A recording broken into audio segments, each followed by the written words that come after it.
Hello, and welcome to another exciting episode of the Comic Book Chronicles.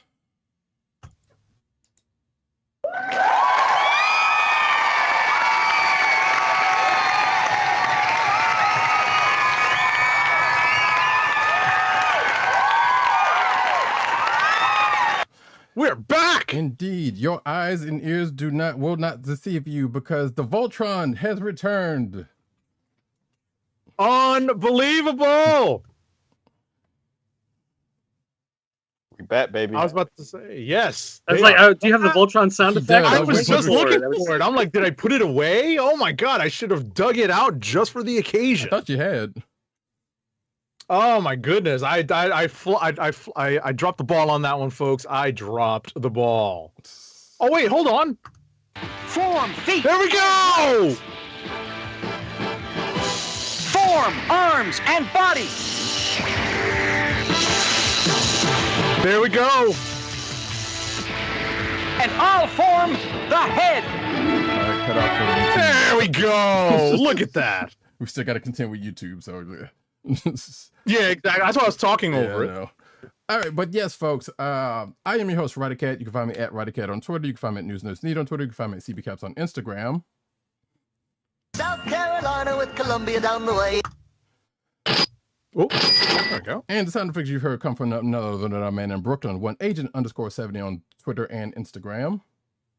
What's up, everybody? Co-hosting from the Borough of Kings.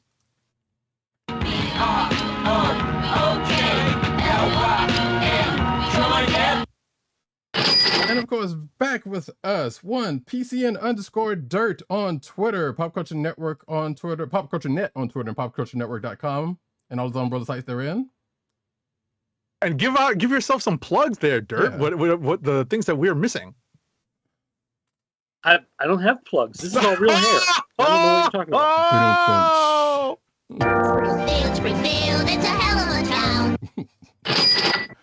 And last but Yeah, I don't know. You can just Google stuff. there You'll it find me is. I'm somewhere. sure we got some stuff in the show notes of something other than the other stuff we mentioned.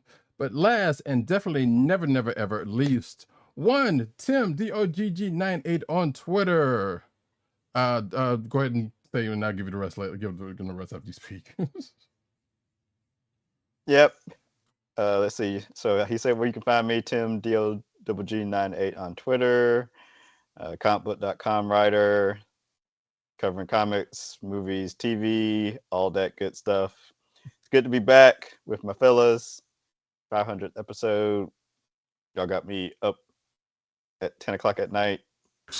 You're welcome. I guess it was 9 minutes from 10 Eastern There time. we go. You gonna turn into a There we pumpkin? go. Look at that. Nothing on my mind, but Georgia, we ain't playing with you.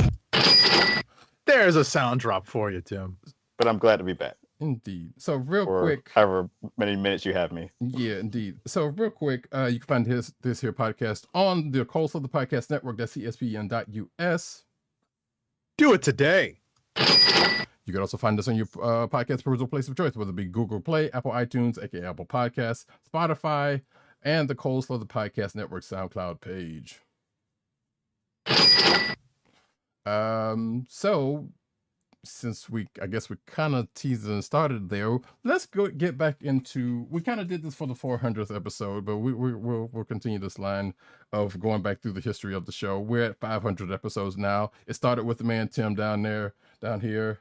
I guess from over there from me in the Georgia. Yeah, exactly. And this is OBS got me messed up now, but it started with him and all of this, and started with him, and then these other two fellas came along with the Agent 70 and Dirt, and also we had Classic for a minute in the early days. Yes.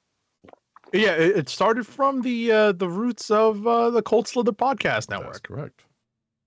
Yeah, we've had plenty of guest stars and frequent guest appearances on the show. Matt Wang, who will be joining us later. William Bruce West, gotta shout him out. Those are the two that immediately come to mind, along with Classic, Mr. Wrestling announcer, promoter, whatever he does now. Yeah, no, he's living the good life, man. really. Doing a ring announcing, my goodness. Yeah, really. Yep. And actually, I started out as kind of a guest appearance of a sort. I was coming in every now and then when I could, and now I ended up hosting the show. How that happened, I don't know. But yeah, we've had a lot of times. I wish I had put together like a clip reel, but we don't. We're just not unless that would have been there's a lot of material to go through for that. wasn't ready for it yet though. Right. So I guess one thing that we talked about in our kind of our green room preparation for the show is kind of going over. Now we've officially been doing this for in excess of 10 years, and where we've come from over those 10 years, like where we started, where we started, where we are now, how it's kind of evolved over that time, and lots of things have changed, from technology to how we interact with it, to the time we spend reading comics, or even if we're still collecting comics. So I wanted to just touch on a few of those topics right here at the top, with the Voltron formed again. And what I'll start with is how we've evolved as fans of pop culture and fans of comic books. I'll take the lead on this. I will say that I was very much an American comic book fan. I loved comic book art. Art was always my what I always stressed when we started talking about books. And I started talking about the credits of who the artist was, who the colorist was.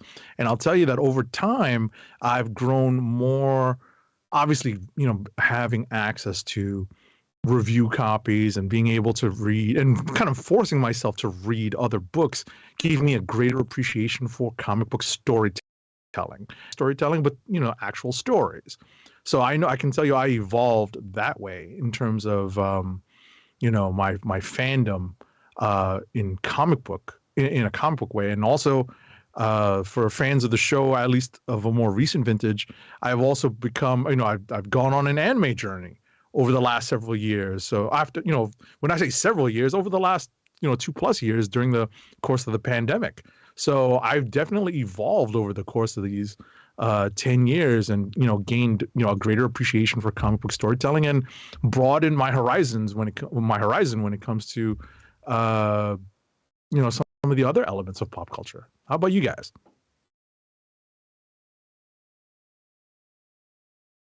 I definitely read a lot less than I did back in my heyday of consuming comics. A lot of, aside from just being older and life commitments and yada yada yada stuff, it's also too much stuff to keep up with. I can't watch and read everything. Mm-hmm. That's my old man gripe for tonight. Wait, I was about to say, I actually have a sound drop for that, and you may recognize it, you may not. Boy, I'm too old for this shit. I drop that one on a weekly basis. So wait, is that Lethal Weapon 2? Yeah. Okay. I just watched all 4 of those over the last 3 months. So wow, what brought that on? Yeah. We were talking. Okay, so before the show started, we were talking about how I bought a bunch of physical media. I still go out and buy other dump bins, and I was in a Dollar General, I think, and they had the 4-pack Blu-ray for like $8 mm-hmm. of the Lethal Weapon movies, and so I was like, well, that's something that I definitely have to take home with me, because it's all 4 of those movies on Blu-ray for $8. That's a must buy. Gotcha, I think I bought that from Best Buy for probably the same price, or maybe a little more, which kind of annoys me. Well, and it's like in a little book. Yep. It's like a nice. It almost looks like a tiny paperback or hardback. I mean, with the 4 movies in there, and it's got little production notes and stuff, and it's like a neat little package that was obviously much more money when it came out. Sure. But yeah, physical media is dying off, and I'm just happy to grab it and cheap prices and throw it on my shelf. Are you doing it just so that you can look at it and see it, Are you setting up like a Zoom background or? Well, it's a little too. It started when The Office became the tug of war for the streaming services between like Netflix and Peacock and everything like that. And so I realized I needed to own a copy of The Office and just have it. So no matter where it would end up at some point in the future, I would still be able to watch it. So Office, Parks and Recreation, Deep Space Nine, The Blacklist, Millennium. There's a bunch of TV shows that I just have to own copies of. So no matter where they end up in the future, I'm still able to watch them. So it just kind of spiraled out of that. So every so often I'm out somewhere and I just see, Big Lots, Dollar Tree, Family Dollar, Dollar General, which my son will either call Family General or Dollar, either store. We just walk in and you just see those DVDs that you kind of flip through and it's like, okay, $5, $8, you go through them and you're like, yes, this I'm going to take home and keep, because I want to make sure that at some point in the future, when this gets yanked off the streaming service, I'm still going to be able to watch it, because that's the new war that's happening out there. Stuff just disappears one day and you're like, wait, I bought this off a streaming service. I remember this is in my digital library. And they're like, oh yeah, well, we didn't license all the music on it. So, we can't let you stream it anymore. It's like, but I paid money for it. And they're like, yeah, well, it's gone. Sorry. Follow-up question on that, and then I'll let Roddykat answer. Did any of you guys actually start to get rid of your physical media at the beginning of the streaming wars? Well, or when like streaming starts to become really prevalent, because you thought, oh, it's always going to be available on streaming, and then we discovered that was not the case. Because I held on to my physical media, so all my Blu-rays, even though they've probably haven't been cracked open in ages, they're still there. They're still on the shelf. Yeah, I haven't gotten rid of any media, but I'm also haven't been looking to purchase any either. That's kind of the boat I'm in. Yeah, I kept all mine too. As a matter of fact, I think I've told you just behind the scenes a few different times. Like I've ripped a lot of my stuff to a server to kind of keep keep a physical copy and a digital copy, but I still have the physicals. So, gotcha. Yeah, I was gonna say that was one thing that I did is I made backups of a bunch of things, and then depending on how much I actually liked the product, I may or may not have kept the original after I made my backup copy. Gotcha. So gotcha. I was about to say I can transition over into comic book stuff. We've seen the changes in the comic book marketplace over the last 10 years.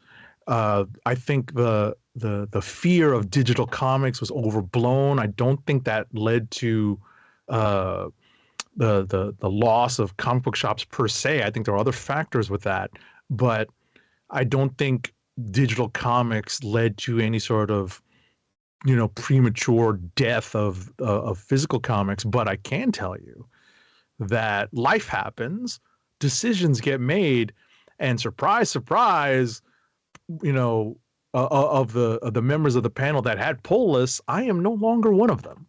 And this happened over in the last year. But I was a long time pull lister for many moons, and it just got to the point where I wasn't happy doing it.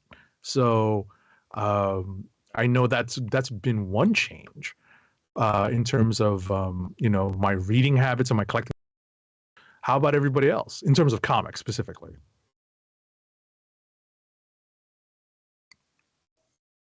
Don't all answer at once. Okay, I was about to say, I got the cricket sound effect.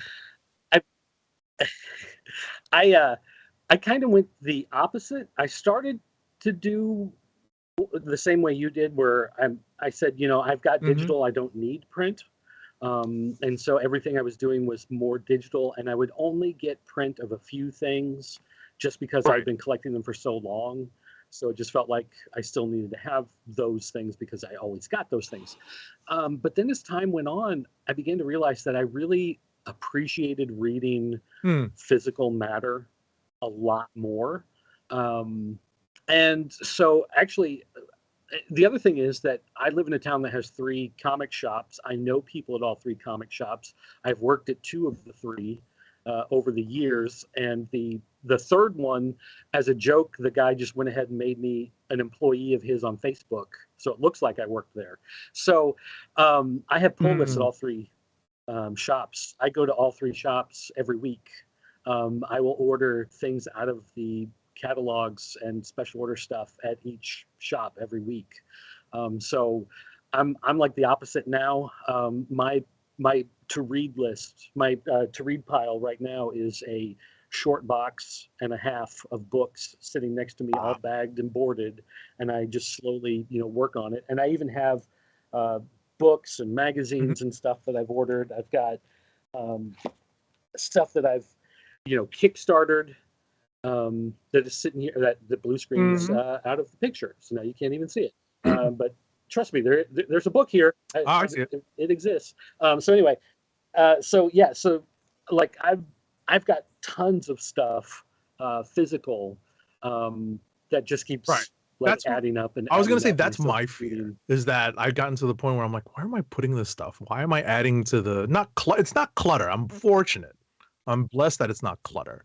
Right. And I'll throw before I prod Roddykat and Tim with the with this question, I'll throw in my binge on Marvel Legends over the pandemic, because I went nuts, like buying waves of Marvel Legends. I was like, hey, I've got all this time.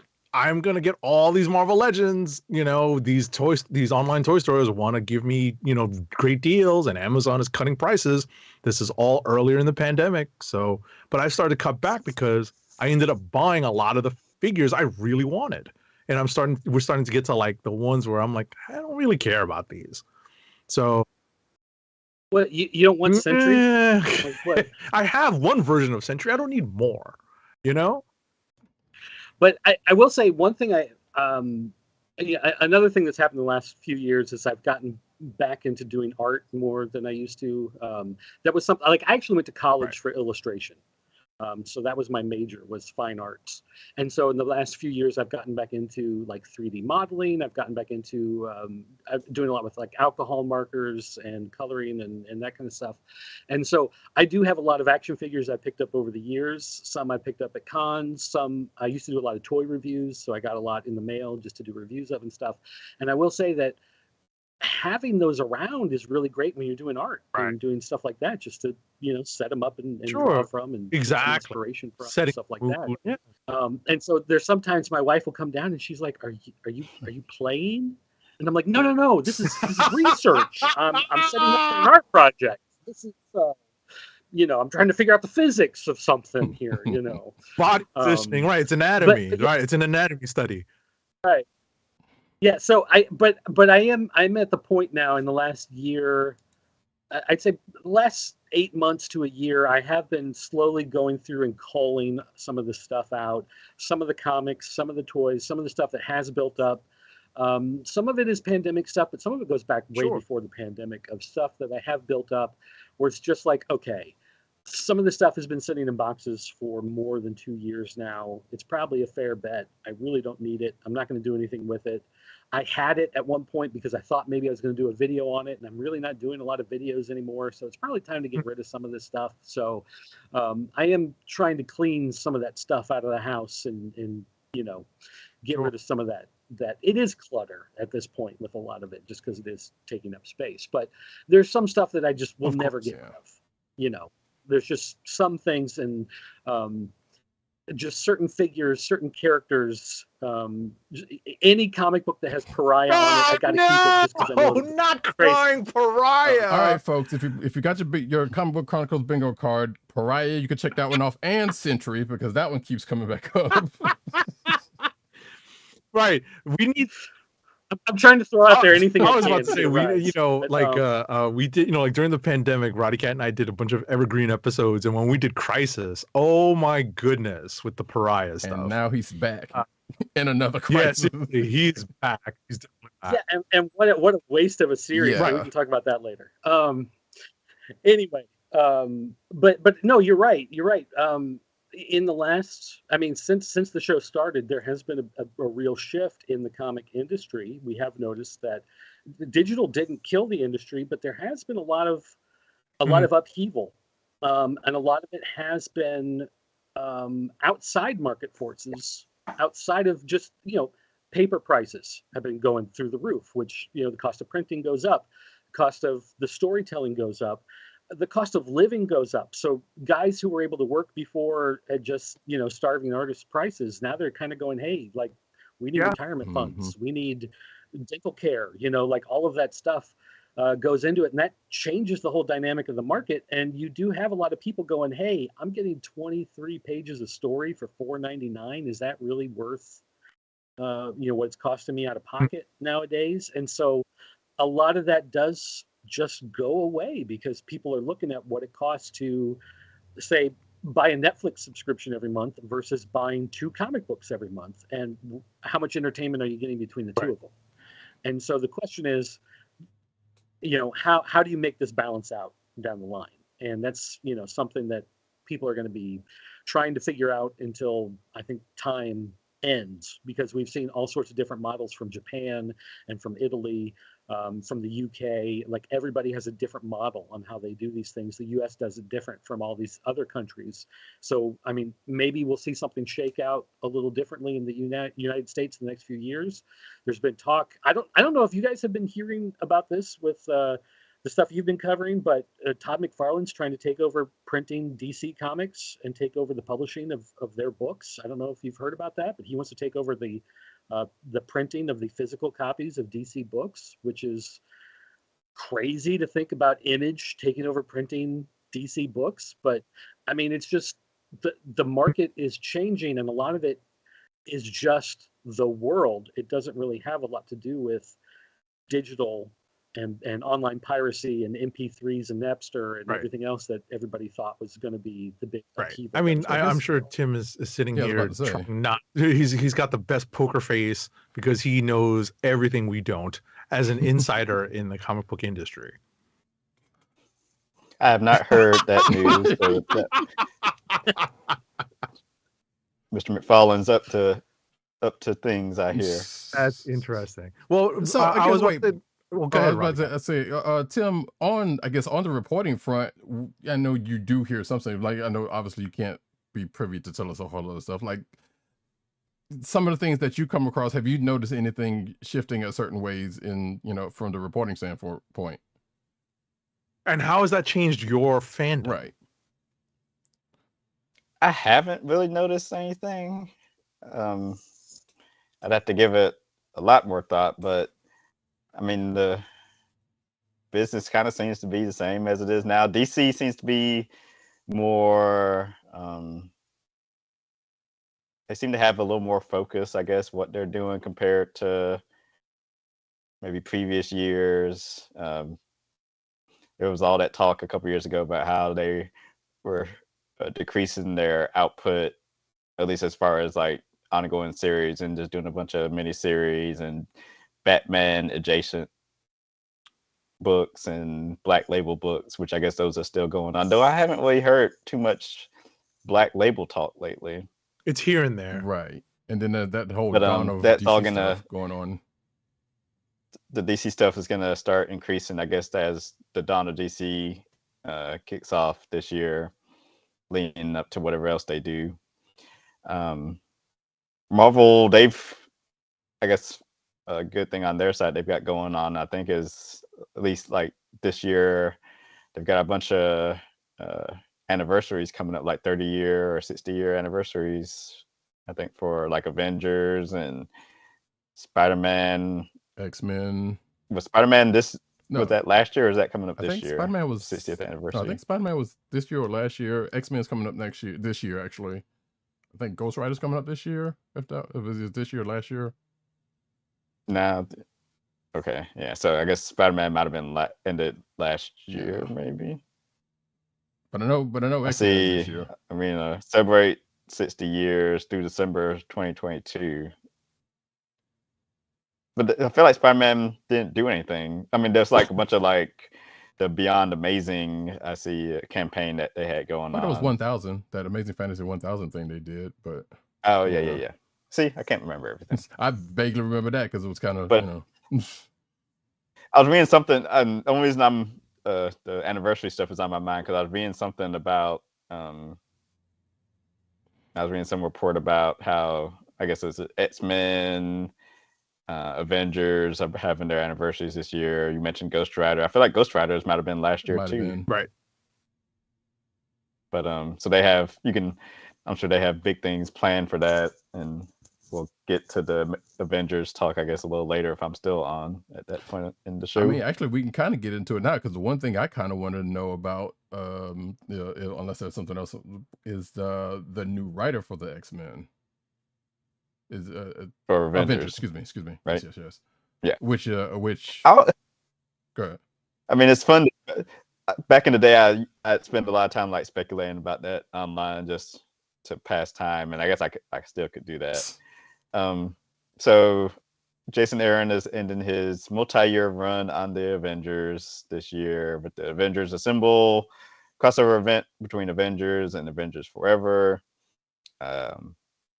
So the question in the back of Timeless #1 that came out last month, they teased Avengers relaunch.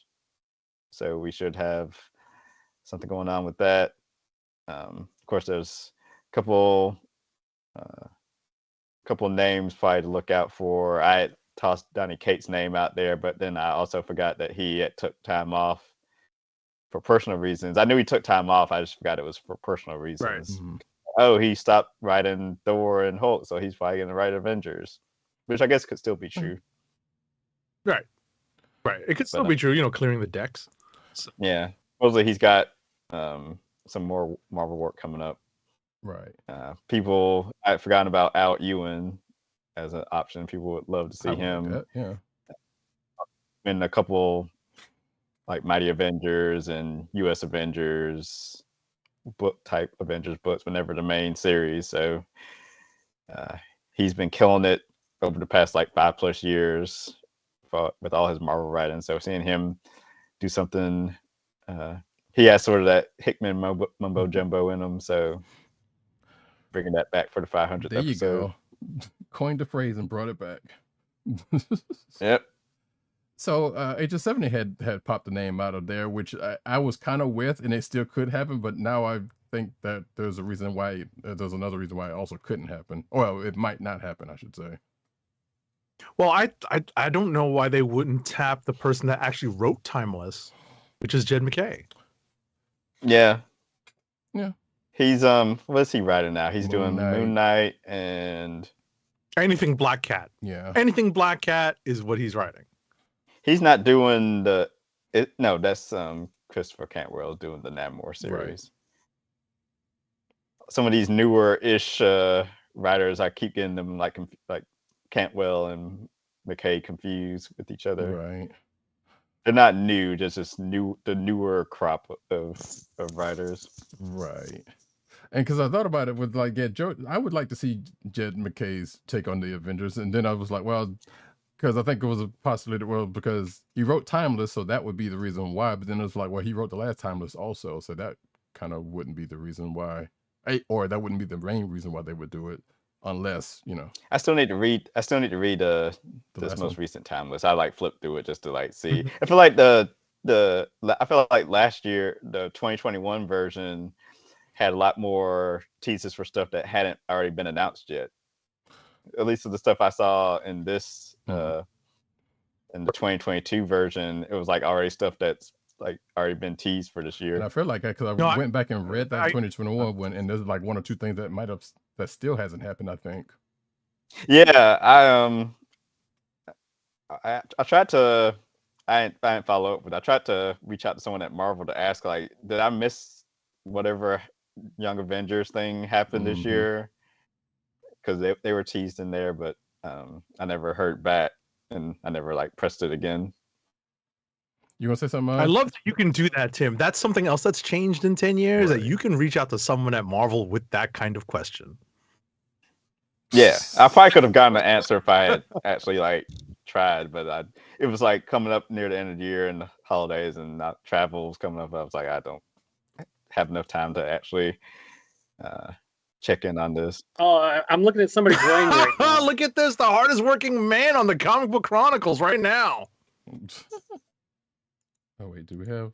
I need my magnifying glass to see Wang. Let me get him in a shot here.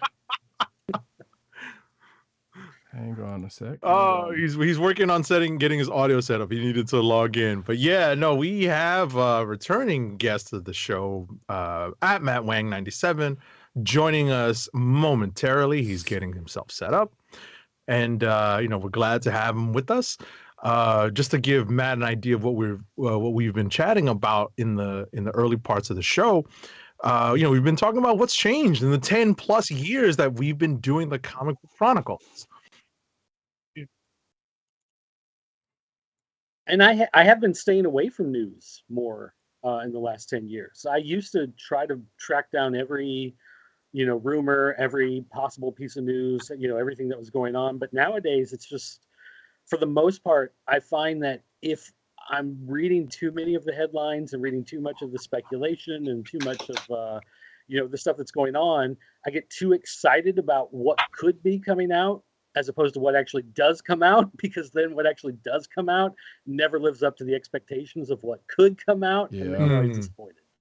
So it's better to just try to ignore the news of what's coming out and just let it happen, and then then what comes out, and it might be all right, it might not be, but it's better to just read it as opposed to trying to speculate what might be coming, because what might be coming is always 100 times better than what it seems like. I remember those days. We should do that. Can you guys hear me now? There yes. We go. Great. Well, thank you again for having me. I'm so excited to see all of you, and I for this little drive-by. And congratulations on 10 years on doing this and doing it every week. But thanks again for having me on. And as I promised you, I'm really here to talk about really bad crossovers. Yes. Who's taking over the Avengers comic. His love affair for Stingray. And, right, and talk a little bit about Stingray and bad TV shows as well. So hit me up. Yeah, I was about to say you just missed a little segment on possible Avengers writer. So we threw out a couple of names. Obviously, at TimDog98, Tim had the ability to has the ability to dig a little deeper. But I threw out a name, and there's some valid reasons for that name to not work. I said, maybe it's Jed McKay, but he, because he's the one that wrote the most recent Timeless, and he wrote last year's Timeless also, so that's no indicator at all. So, that's, but that's at least a name. And we threw out other names like Al Ewing and who else did we mention? Anyone else? Well, I guess you read that CBR article then recently. Wait, which one? The one about the it was the news. It was Newsarama. Oh, it was Newsarama. That's what it was. That's what it was. Yeah. They had all the speculation. And I knew. How dare you confuse CBR with Newsarama? We're comicbook.com people here for Tim. I try to keep them straight. Your fellow cohorts. But, Agent 70 loves some McKay. Mm-hmm. Oh, we both do. Yeah, no doubt. Yeah. But I took out something that I'm going to hang on my office. I want to show you guys because it's your anniversary show. So I brought two things that were recently framed. This one that will go up soon. I don't know if you can tell who it is. Oh, that's Jim Lee trading card stuff. Right. Yeah, that's Longshot and whatchamacallit, the British folks. Wow, that was pretty good. Yeah. It's dude, cool. I know I have that. I still have my set. And I'll show you one more because you just got these framed. This one had for a while. This one was really hard to get. Sabretooth and Sunspot. Yeah. So they will go up. Very cool. Here.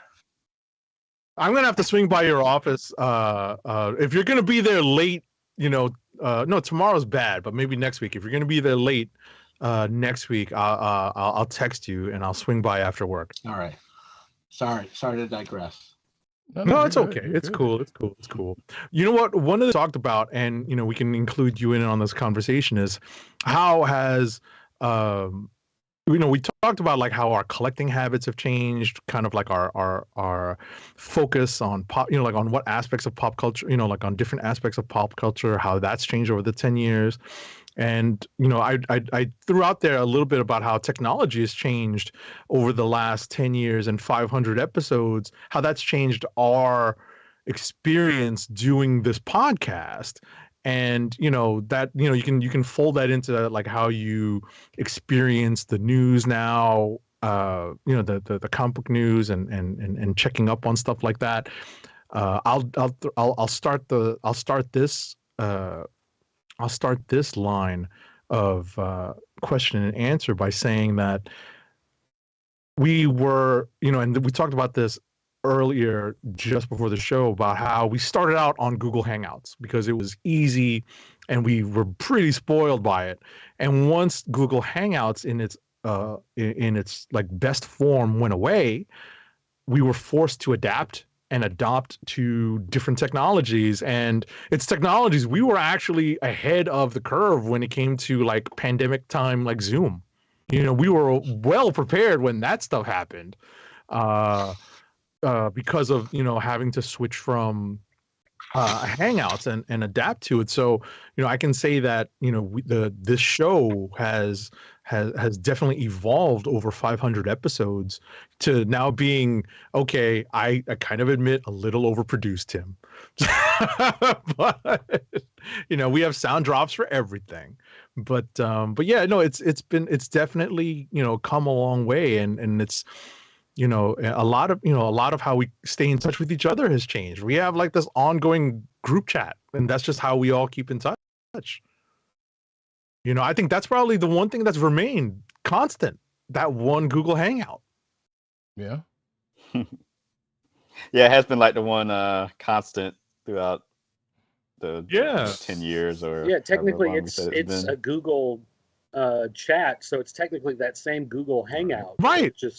It never went away. It's still going. I wonder how far back you can actually scroll that thing back and go before it gives up. Knowing Google probably a good ways. Yeah.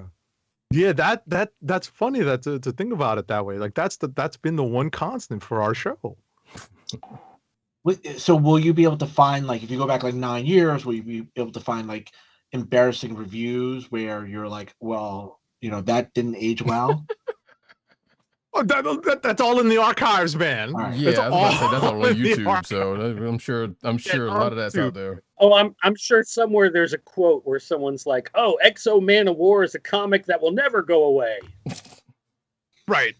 They'll never stop They'll never stop doing an Uncanny X-Men title. I'll always be collecting that. I was so wrong. Century's going to be the next big thing. Oh wait. They can make as many spin-offs of Venom as they want. They can make as many Carnage and whoever's, and I'll buy every single one that they make. Yeah, by the way, they can even make movies, and every movie will be great. How many I think I stopped at 5, but aren't there like 25 of them now? I can't even keep track of that. Probably. Oh, I mean, once Carnage started making his own, I mean, who knows? And I don't know if they're counting that one from that Damage Control, but I hope not. I will say there is one good Carnage series. There's one good one. That was it. It was the one. It was, I think it was only for like 12 to 15 issues, and it was on the island, and like Carnage gets kidnapped for a cult, and it was basically the Tomb of Dracula, if you remember where Blade premiered, but like with Carnage. And it had like Moonwolf, had Eddie Brock, had the Darkhold Redeemers. It was a horror book. It wasn't like any of the stuff you see now. I digress. Sorry. I remember that. That was like a good 5-6 years ago now. Yeah. What's funny about that is stuff that we used to think is new is not new anymore since we've been doing this for 500 episodes. So, like I remember when we were all like, "Oh, look at the Hickman Avengers mumbo jumbo stuff." That stuff is getting rebooted. Yeah, we were all glowing about New Avengers around that time, right? Leading up into Secret Wars. Yeah, they're already adapting these, Yep. Wait, Agent 70, aren't you the Skrull here? Oh my God! Weren't you the one spoiled in Secret Invasion 3? Yeah, right. That's so funny. Oh, that just reminded me. Secret Invasion came out this weekend. I forgot to read it. Yeah, I didn't have time. I read a surprising number of books this week. So I don't know if there's anything else anyone wants to touch on, like, kind of how things have, where, like kind of talking about like how we started and how things have changed over the last 10 years / 500 episodes. We can touch on a couple of books this week and, and our reviews. So, like since you're the last to pop on, Matt, I'll give you a moment to just talk about, how your collecting has changed over the last 10 years. That's kind of the basis of this whole thing, like how your collecting has changed over the last 10 years, your fandom, your, like how much time or attention you give to your fandom over the last 10 years or, / 500 episodes of the show, how that's changed. I think, as I get older, as kind of personal obligations pull me away, and I think some of the older, I appreciate some of the older stuff, and I do want to. I used to not be a guy who reread a lot of stuff, but now I do want to reread stuff, and recently, I want to go back to some of the James Robinson stuff, like Golden Age, and I love, but I think the I appreciate the sentiment. Like, I want to be surprised. I'm not reading previews like I was like 20 years ago, right? Like, I want to be surprised. I'm reading less of there. I want to, and I do stretch myself a little bit. There's stuff that I usually don't like to read, but I'm trying to stretch myself and try a couple different things. And if I don't like it, I don't like it. But I still am always drawn back to superheroes. That's always pulled me in. I'm still always pulled in with underdog stories. I'll just read them maybe in a different format. Obviously, my collection's gone more digital, and I think as Agent 70 knows, I've gone to a couple conventions with him. I want to talk to creators as people, and like support their projects and like look and enjoy the books I love, enjoy the creators I love. But as I said, in kind of different ways. I will say in the last like 12 years, I've become much more of an art collector, as you can probably tell. Mm-hmm. Whether it's one of the things I've done ever since I started having kids was sketchbook for them. And when I go to conventions, I try to get sketches in their books of characters they love, they enjoy. So I think that's been the change. And kind of fandom. And look, am I still reading my weekly books? Of course I am. I just sometimes consume it in a slightly different way. Gotcha. All right. Very cool. Thanks for that.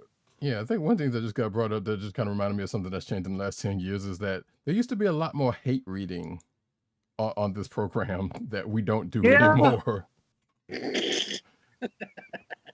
Well, yeah, I'm not on the show. No, it wasn't just you though. I mean, it was like for like one of us, if not all of us, had something where we were like hate reading for no real reason.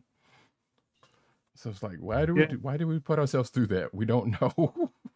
You said Exo Man of War, it was going to get better, but still. Yeah, actually, I brought that up because the most recent Exo Man of War series was terrible. It was just awful, and it came to my mind actually because I was reading recently about Valiant and how they're like on their last legs. They're producing one book a month now, so they're doing miniseries, and they'll do 5. Like right now, they're doing Bloodshot, which has actually been pretty good. But they're doing like 5 issues of Bloodshot, and then that ends, and then they're going to start the new series of I forget what it is, but they're going to do 5 issues of that, one every month, and then that's going to end, and then they're going to start the next series of something. So it's one book every month from Valiant, because that's all they can afford to put out right now because of, you know, how things have gotten. But yeah, another thing, just briefly, I wanted to mention that, like, in the last 10 years, I've pretty much stopped going to conventions. That's interesting. Yeah, I may go to one in the next year just because my son would like to go to one, just because he wants to buy some stuff, because he has a job, he has money, so he wants to spend it, and I can get free passes because we have credentials. But I've pretty much stopped going in the last, even pre-pandemic, I stopped going because they became more about cosplay. They became more about actors from a TV show or a movie. They became more about trivia contests and like whatever. And artists and writers were always like pushed off to the side. And I remember I went to one, I think it was Chicago. It used to be Chicago Comic Con. It's not that Wizard. It's not even Wizard World Chicago anymore. It's well, no, C2E2 is the other company, right? So it's anyway. Doesn't matter. Yeah, but that's what's in your area, right? Yeah, well, that's like St. Louis, Chicago, Detroit, Indianapolis. Yeah, like Motor City. Yeah, I was gonna say Motor City Con. Yeah, Motor City Comic Con. Yeah. But so we go, and it was like the lines for some actor who was in Game of Thrones, which I've never even watched Game of Thrones. Like that blows people's minds when I tell them that. But like the line was like, 45-minute wait in this line for Game of Thrones to get a photograph or a signature. And over here was Mike Mignola sitting at a folding table with a couple sketches and some hardcover books. And there was like one person standing at his table. I'm like, that's the creator of Hellboy just sitting there. Like you can just walk up to him and talk.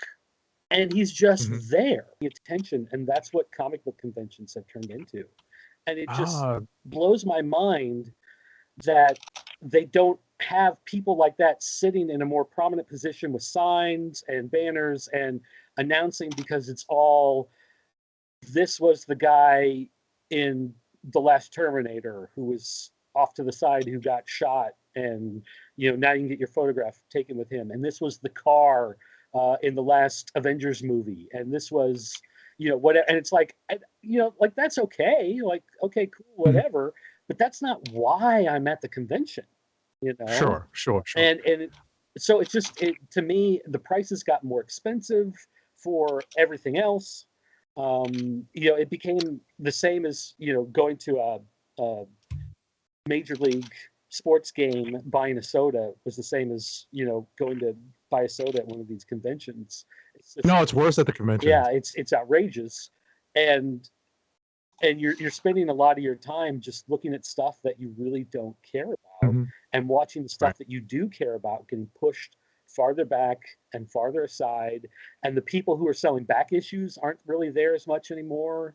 The people who are selling there used to be guys selling pages from old books. They just had original artwork from old comics that they'd gotten off artists over the years, and they just had stacks of them, and you would go just flip through, and they were selling them for $50, $60, $70, whatever. Those guys are gone because they don't make money at those shows anymore, because it's just not the place. You have to buy it online now, because in a convention like that, it just, unless they have the stuff that's from the movie that they're promoting as part of the convention. But like Marvel got rid of their booth, DC got rid of their booth.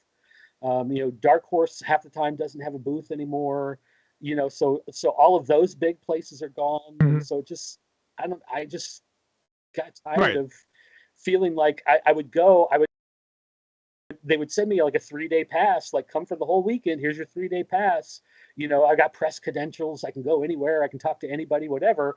And after 2.5 hours, I'm like, okay, well, I'm done. Right. I'm ready to go home. Right. So, I'll give you a counterpoint, and I'm glad that this is kind of like the kicker, the finisher for this conversation. I think our experience with conventions over the last 10+ years and 500 episodes, because the one thing that I will absolutely agree with you on, and Matt Wang can back me up on this, is that everything has gotten more expensive at the con, including costs when it comes to going into Artist Alley. Almost all signatures cost something now, right? Almost all sketches cost far more than they used to, right? It's not like it's tracking along with inflation or the cost of living, it's definitely not. It's definitely outpacing all of those indicators. So that I will agree with you on, but I will say that in terms of evolving, and I'll ask the panel, I'll leave it open to the panel to chime in. Roddykat knows I've talked about this, and Matt knows I've talked about this, in person with him, in that my attitude towards cosplay has changed over the last 10 plus years of doing the show, because I've gotten more familiar with people who do cosplay, and I've gotten to appreciate them and how much effort they put into creating their costumes. I've also gotten more tolerant of the people who are only going there to get signatures from like famous people, because they're not always in the way. I think because I haven't really been to that many cons. Like, I think the con that you really need to go to is probably Baltimore, Doug, because that's very comic book centric. And I'd love to go down there, hopefully this coming fall. But at New York, they've done a pretty good job of like giving a pretty big space for Artist Alley. So you don't necessarily get gypped if that's all you're going to do is to go to Artist Alley and to go to the show floor. They kind of cordon off like a lot of the signature areas for the big, famous people, so that anyone who's going just for that, they can go there and they don't necessarily get in the way of your experience.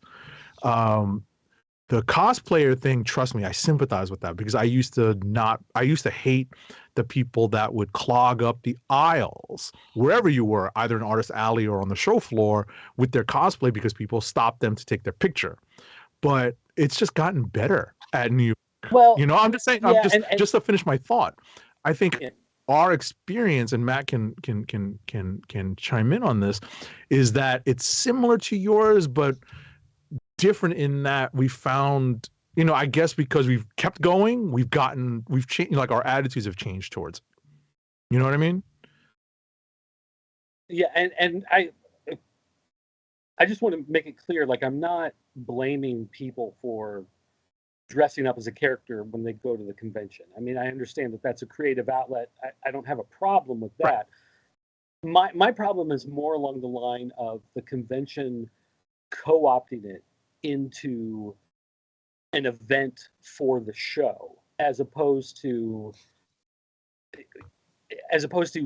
staying more focused on the creators and the comics and the professionals involved. Because I feel like anytime they add something else, it takes away from those professionals and from the people who like this is their job.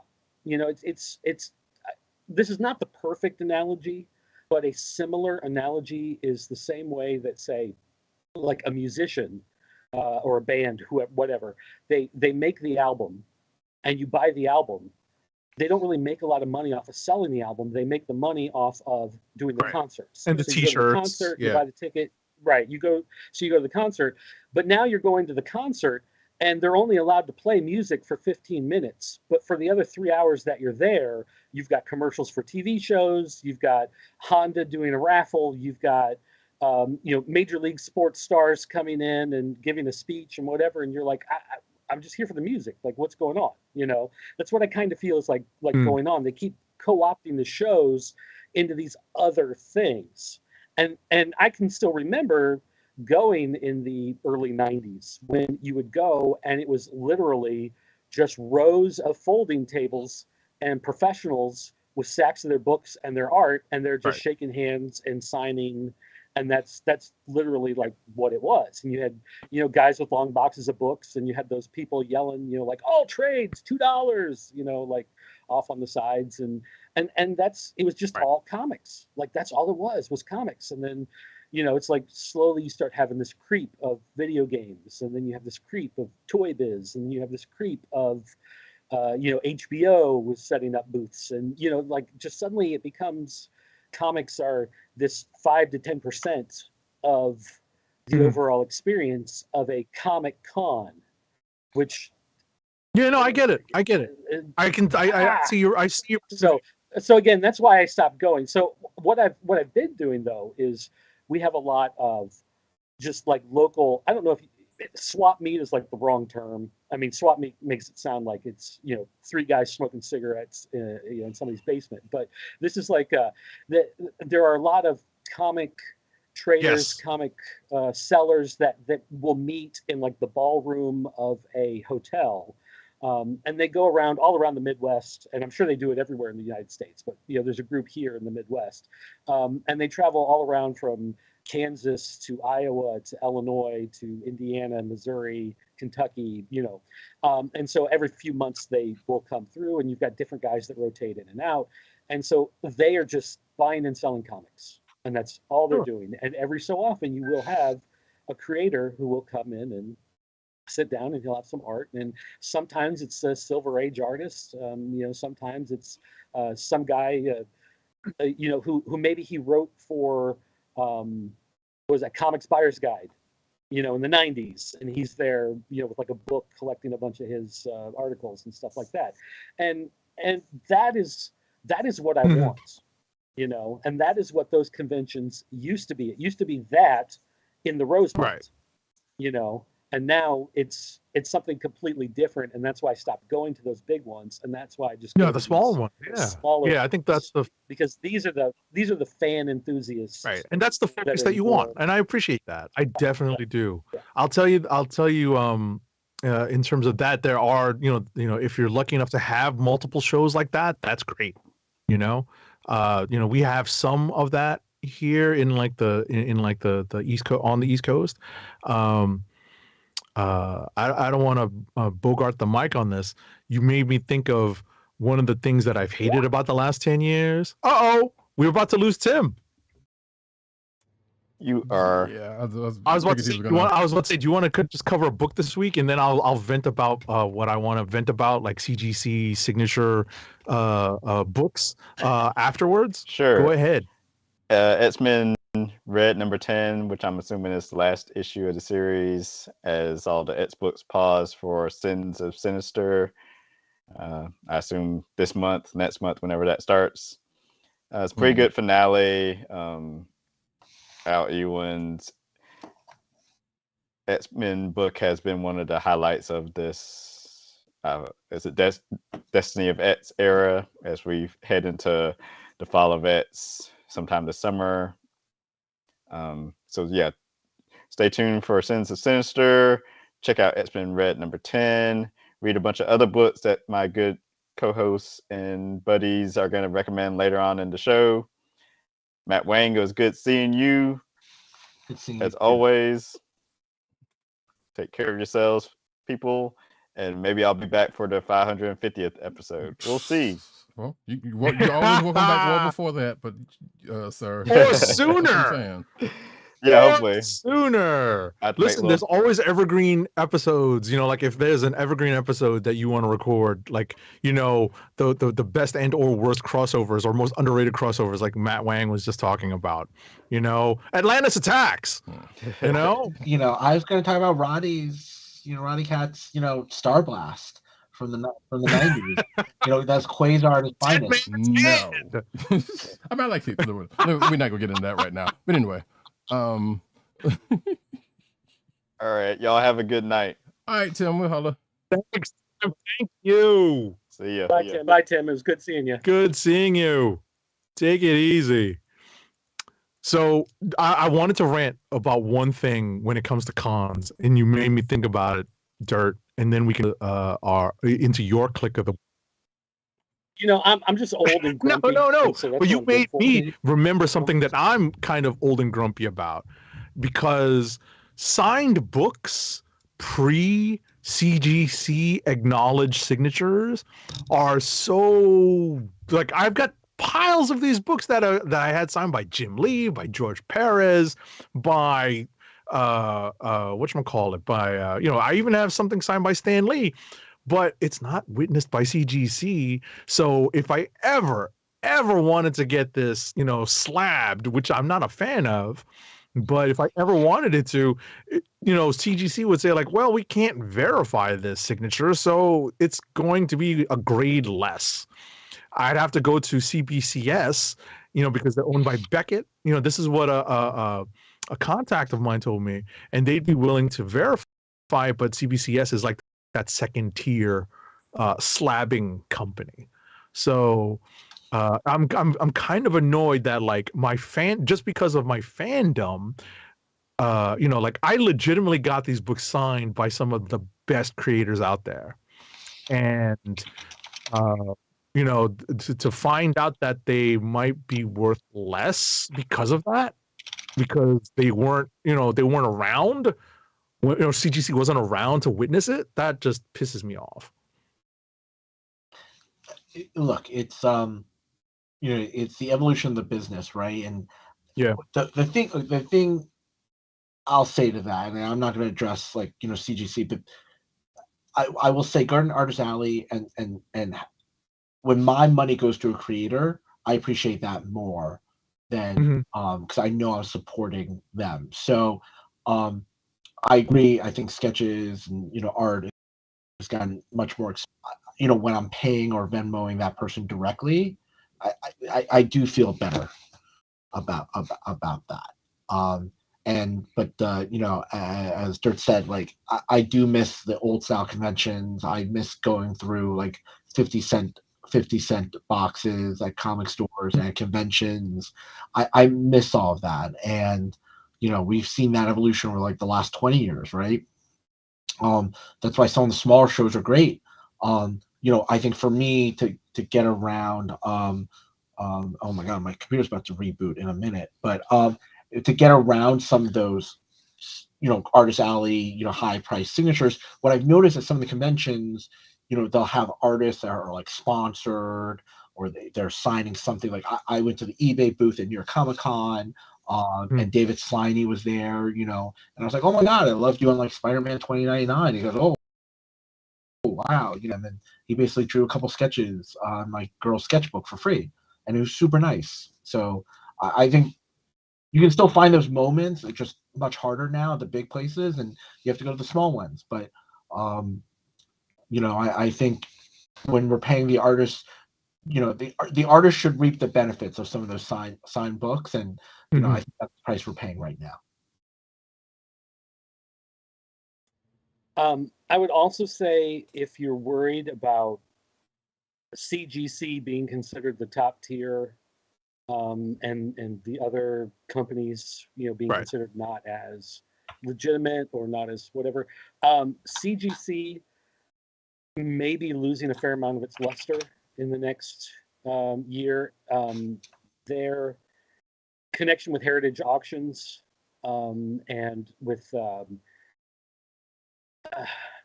I don't know how deep I want to get into it, but Heritage Auctions has been buying interest in video game grading, comic book grading, toy grading, trading card grading, and in turn, Heritage has been found to be involved in employees of the auction house putting their own stuff up for auction, bidding on their own stuff at auction, raising the price up, then being the top bidder and buying their own stuff, and then turning around and putting out a press release of saying, wow, look at this amazing high price of this item that just sold. And it just sold to the person at Heritage Auctions who was selling their own thing. So there's been talk of several class action lawsuits.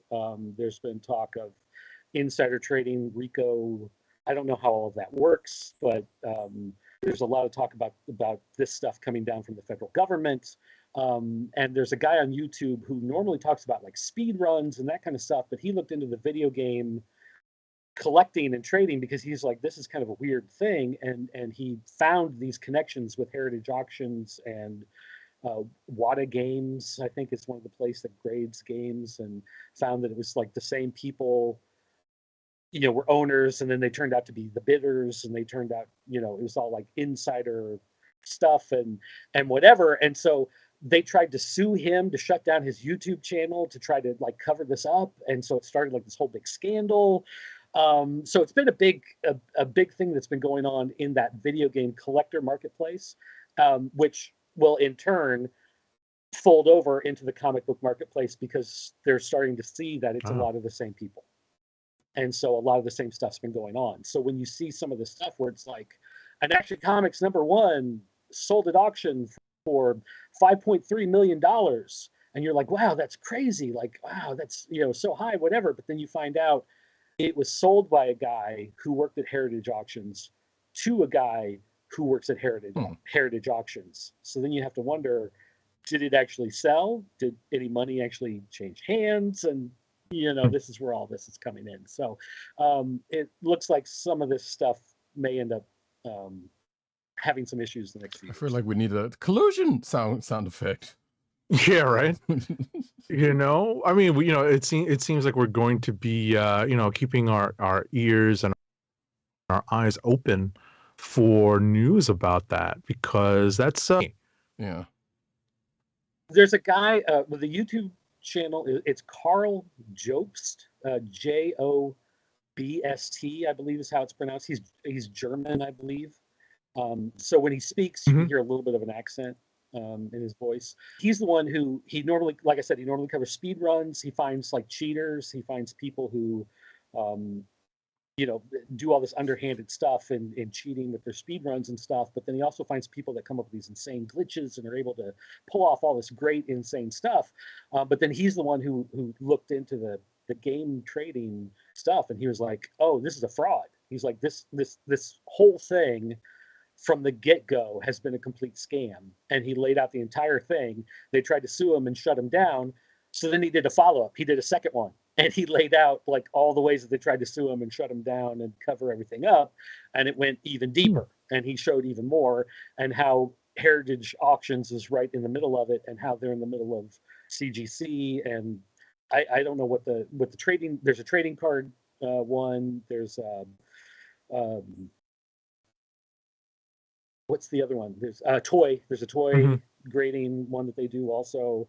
And so, so a lot of that stuff from Heritage Auctions is right in the middle, and all of these other companies are coming out of it. And but so definitely, I was about to say that's definitely something to pay attention to. With your legal background, you might find it very right. I mean, like ultimately, my interest as a collector. Even though I've stopped pulling, I still have my collection. That's where my interest would lie, because I would want to see how that affects the marketplace, how that affects us as people who, we don't necessarily have our collections as investments, but I know people who look at me and like, hey, you definitely have like a couple of valuable books. Or would you think about slabbing that and getting that like cleaned and pressed and whatnot? I'm like, well, I still kind of like having it so that I can flip through it, Yeah, I've never gotten into graded books like that. Just because that's the whole thing, is I want to be able to read it. Yeah. And certain books like Flash of Two Worlds is one of those. To me, that's one of those Grail books. Right. Like I would love to own a copy of that, but every copy I come across, it's always slabbed. Yeah. And it's like, maybe if I win the lottery, I'll buy one just so I can crack it open. Right. Because that's the first thing I would do, because I want to put it in my hands and I want to flip through it. Even if it was like, if it was like a lower grade, you'd be like, that's. Yeah, like I want. Yeah, don't get me wrong. Like if I find one, it'll be like a 1.2 copy that I can afford. You know what I mean? Like I'm not buying like a 9.6. Right. I'm buying the one that the guy was about to use as toilet paper, and then someone's like, no, hey, that might be worth something. Right. But that's one of those Grail books that I would like to get, and I came real close one time, and it's like one of those I should have pulled the trigger and I didn't. And now I'm kicking myself that I didn't grab it when I had the opportunity. Yeah, I get it. It was every time I look back on it, like, why didn't I just get it when I was there? And it was, but like I've got a friend who collects graded books, and that's what he does. And he goes on the Whatnot. Is it Whatnot or Why Not? Whatever the app is, that's all comic auctions. It's like live stream comic auctions. It's and Whatnot. They just started publishing their own books. So they have a publishing arm where they publish comics now, and then they do live stream auctions like 24 hours a day, 7 days a week. And I think it's Whatnot. And that's what he does, is he's buying graded comics off of there all the time, and they sell ridiculously cheap because it's through this app that not a lot of people are watching and paying attention to. But he just has this huge collection, and a lot of them are those blank covers that were like the convention special, whatever, and people have done the artwork and then seen them and got them graded and certified and whatever. And it's like, yeah, that's like in that situation where you've got an original piece of artwork from the artist on one of those blank covers, I can understand putting it in one of those cases. Yeah. Because that you're protecting that piece of artwork. It's not about the actual book. Like, I understand that. But some of these, it's like a key book. It's like the first appearance of the symbiote, from in Secret Wars. And it's like, why would you slab that though? Why wouldn't you want to be able to turn? I have that signed by Mike Zeck and John Beatty, the inker. And I'm like, you know what? I don't care that, that it's, that the signatures are unverified. I got these signed before CGC witnessing was a thing. That's my rant, Yeah. So. Well, and even again, to me, as a collector, if I came to you and you said you wanted to sell me this book and it had their signatures on it, unless you were sitting there saying, hey, this is worth $2,000 because it has these signatures, I'm probably going to be like, $2,000. Okay, no, I'm probably not going to pay you $2,000 for it. Thank you very much. Right. But if you're like, hey, it's this key book, it's got these 2 signatures, it's worth some money, but I'm not going to try to have you mortgage your house for it. Yeah. Let's unless it's like a really specific, big book. Right. Yeah. If you're like, oh, this is a first appearance of Spider-Man Amazing Fantasy with Stan Lee's signature on it, okay, yeah, sure. I might want some verification on that. Yeah. But otherwise, it's just going to be like, I'm going to take your word on it. Because for me, maybe you're lying to me, maybe you're not, but I'm going to put it in my collection. I'm not basing my identity off of the book, and I'm not going to turn around and try to sell it and put my kid through college based on the book, but it's more of having that collector piece. Sure. And I'm just going to be like, hey, this is cool, and look, it's signed, and that's what makes it cool. I don't have to have it verified. Maybe it is, maybe it isn't, but to me it is, and that's more important, and that's what I care about. I mean, obviously, if it's scribbled in red crayon and it looks nothing like the guy's signature, I'm gonna know you lied to me. Yeah. But there's some signatures that are so distinct that you just know that that's a legit signature. So and there are some artists that you see their signed books and they're just like, and you're like, oh, okay, thanks for the 3 swirls in the line. Okay, thanks for the signature.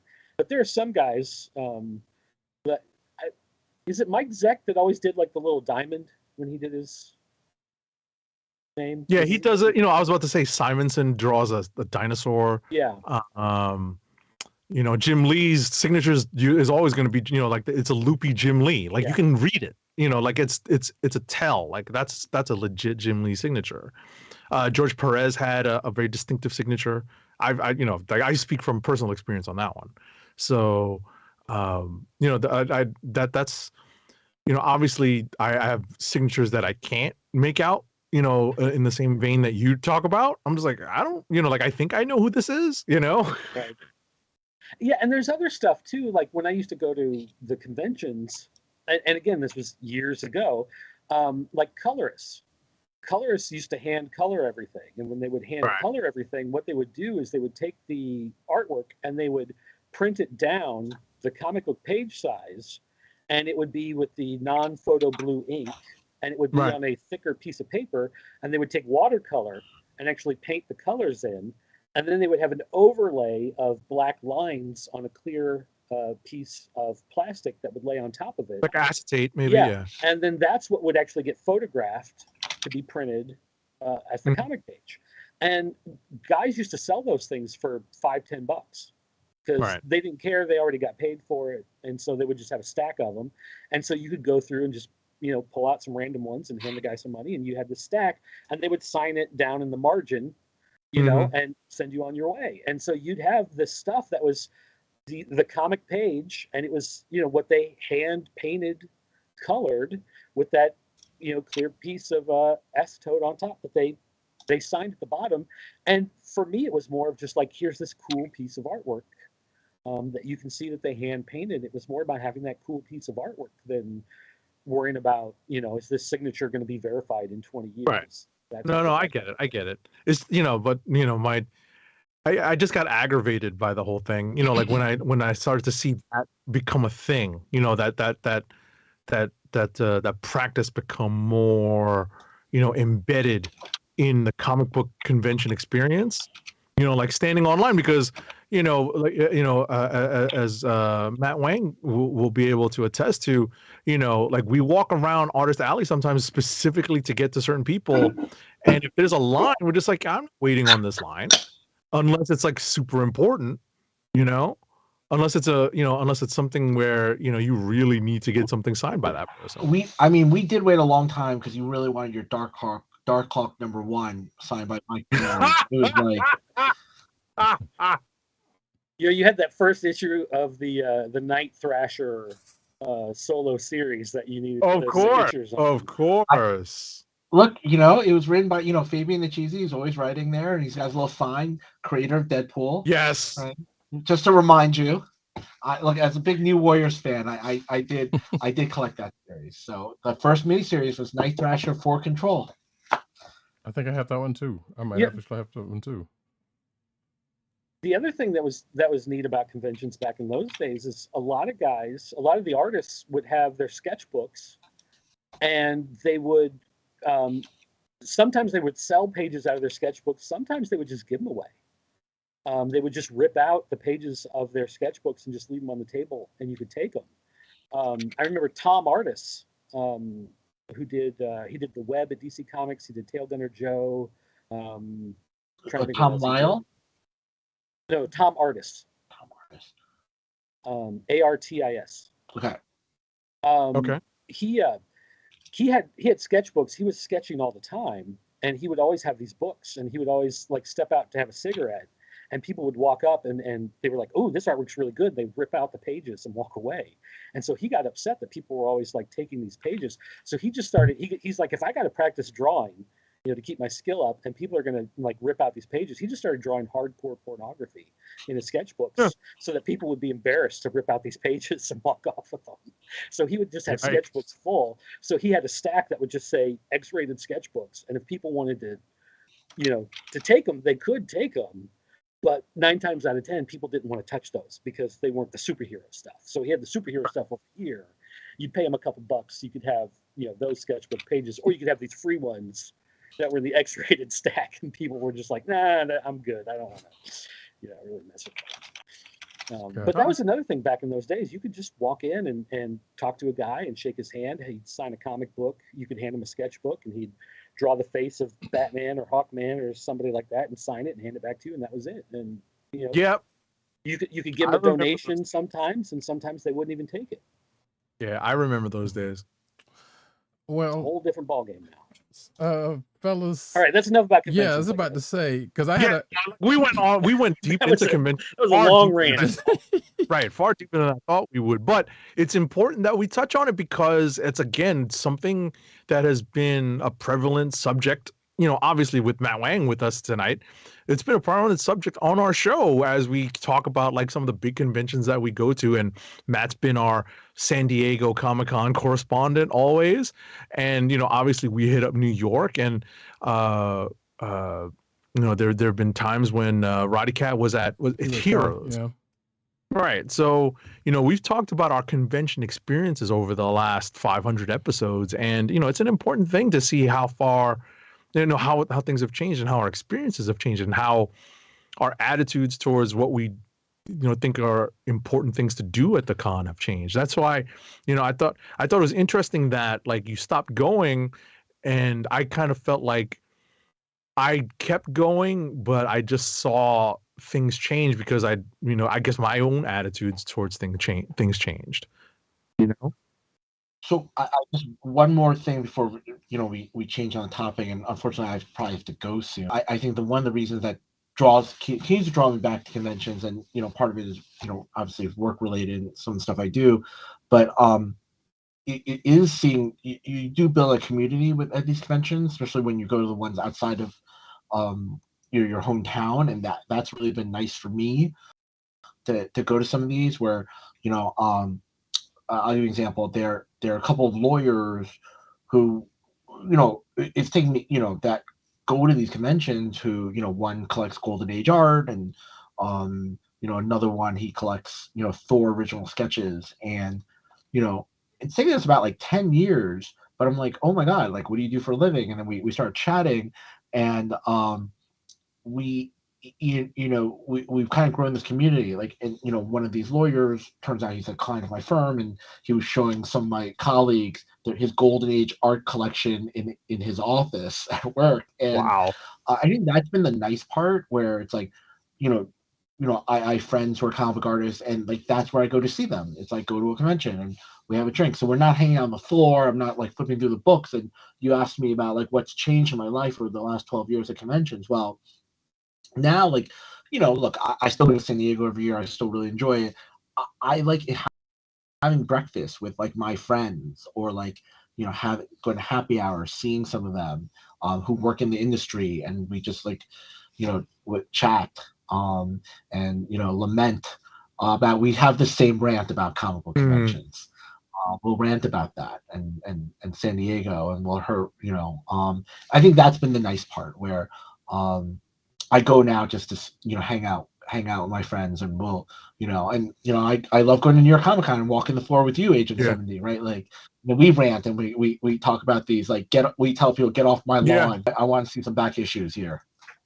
Exactly. No, it's true. It's true. And our goals have changed at some of these conventions too, because I stopped going. Like, I completed a lot of my runs.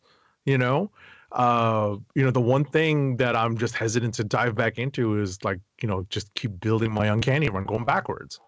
I was like, now we're getting in stuff. So, but yeah, that's it's interesting to look back on that. So, but anyway, so I think what we'll do. Books. How about? What's that? So how about let's get into some current books while we still have. Right. What I was going to say is. Yeah.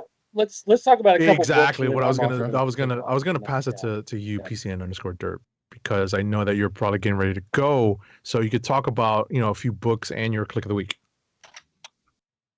Yeah, and actually, I was gonna say, I think I put my stack of books over here off to the side where I can't reach them without awkwardly moving near the camera. So give me a second here. And this was a week I bought a bunch of weird stuff.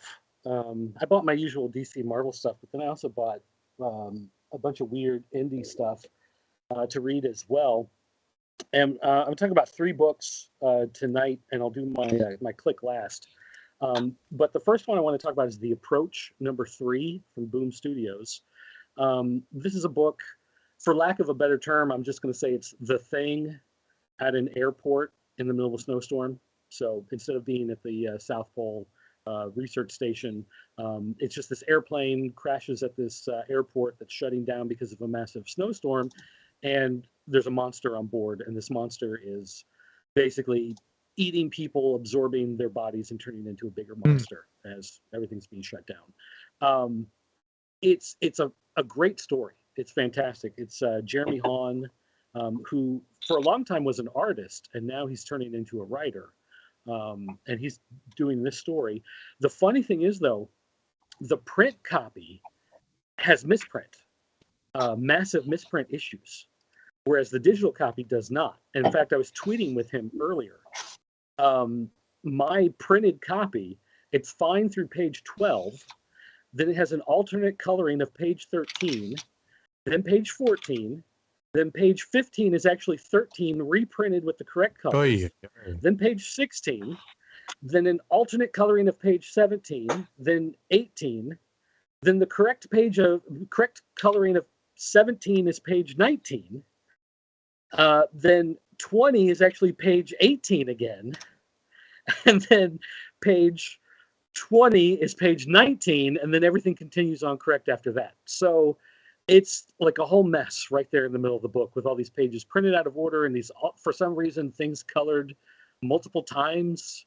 So I don't know how this works. But nonetheless, somebody had one job. Somebody had one job. So I don't know if the colorist just like wasn't paying attention and they just colored and then they just kept coloring and they were like, well, this looks kind of familiar, but they colored it again. I don't know. But it's been a fun story. I do appreciate it. And this is number 3, and I think 4 may in fact be the last. No, it's issue. Actually, I just looked it up. It says 3 of 5. So you have 2 more to go. Oh, 5. Okay. It's been a lot of fun. The second one, it's called War Party Number 1. And this is from Rampart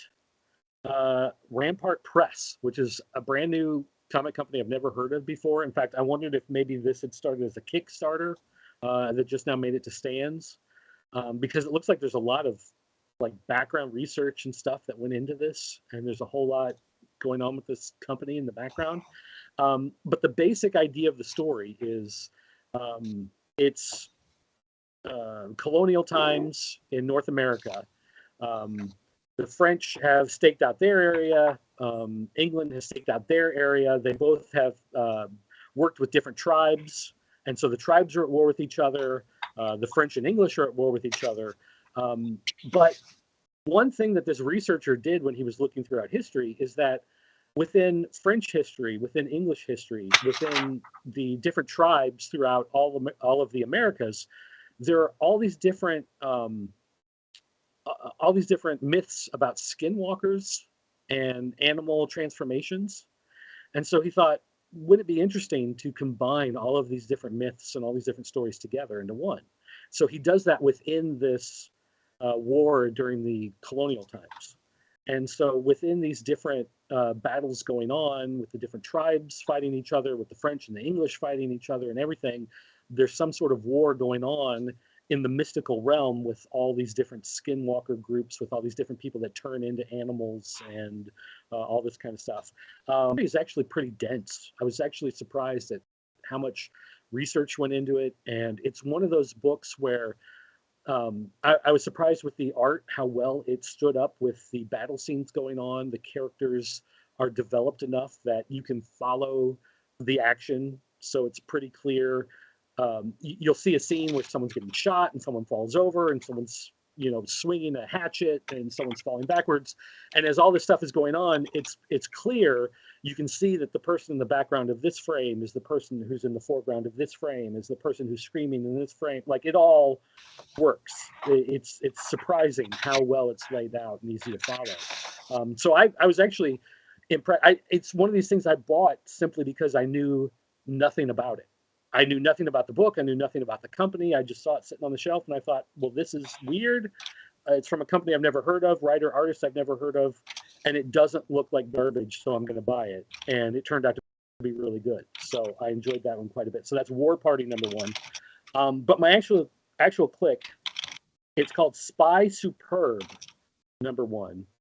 This is from Dark Horse, and this is part of their Flux House imprint from Matt Kent. And this book, I believe it's only 2 issues, but each issue is it's 3. Oh, is it 3? Okay. It is 3. But each issue is like 50 pages, and it's $7.99 a piece. So these are big issues. But it's basically, in World War II, the French and English spy groups came together and tried to create the perfect spy. So basically James Bond is what you're looking at. You're watching this, flashback, and you're like, okay, they're trying to create James Bond. Except right in the middle of training, James Bond blows himself up. And there's this mishap, and he just detonates, and he's dead. Except the people he's training with go, did he really just blow himself up? And they go, no, it couldn't be. This was a decoy. They sent a fake to blow himself up to throw everybody off the trail, and the real guy is out there. And they realized that they didn't actually need a spy. They just needed a legend. And so that is the background of the story. So for the last however many years, there has been no super spy, there's been a legend of a super spy. And what they do is they just get ordinary people to do all their spy stuff without realizing they're doing all their spy stuff. So they'll send a package to your house. It has the wrong address. You look at it. You go, oh, this isn't for me. This is for the place next door to where I work. So you take it with you. You get on the subway. You go to work. You drop it off at the building next door. You just delivered the secret plans to the place where they needed to go. You didn't realize it, but you just did the work of the awesome secret super spy without even realizing it. Huh.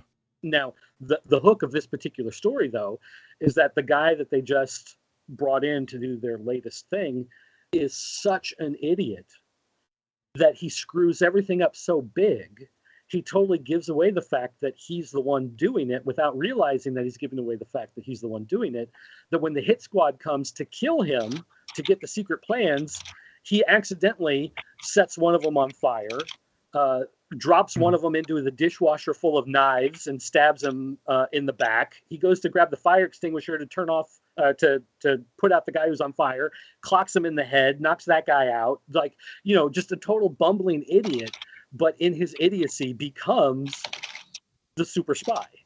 So it's just one of these things that, there's so many layers of stuff that builds up to like just the ultimate of, you're such a failure that you're the most brilliant spy of all time. And so I found myself actually laughing out loud a couple's book. It is so outrageously absurd. It's like Mr. Bean, becoming the super spy. It just works and it's fantastic. So that is Spy Superb #1 from Dark Horse. And it's definitely like immediately this is going on my pull list. I'm going to make sure I get all the rest of these. That sounds also like some Pink Panther Inspector Clouseau type stuff. Yeah. So I'm going to have to check that out. And again, those are also movies that I'm looking to get on physical media to make sure that they never disappear from my library. Nice. Cool. Yeah, I'm going to have to check that one out then. And you said that was also your click? Click of the Yes. week? Okay.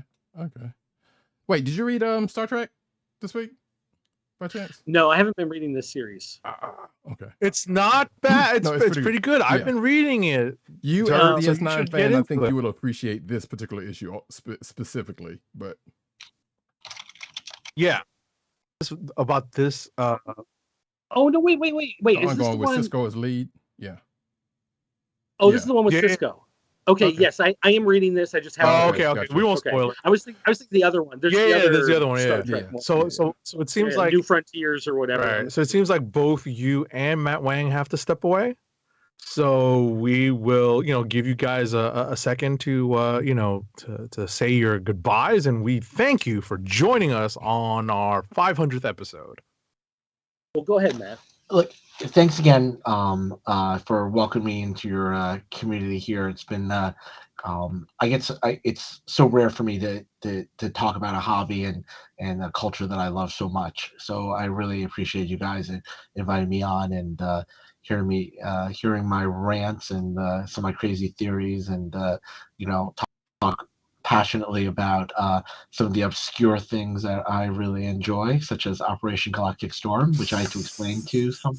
I had to explain that to someone recently. I was going to bring it up.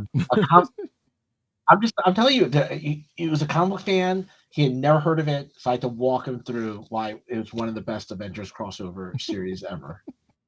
No, but thanks again. I always enjoy coming on here and even just listening always brings a smile to my face. Well, Matt, we're gonna have you. I'm saying this right now. We're gonna have you on real soon because there's a couple of topics we didn't get a chance to get to that I want your input on. That I want you in on. So we'll be talking to you again pretty soon. I'm more than happy to join. All right, and Dirk.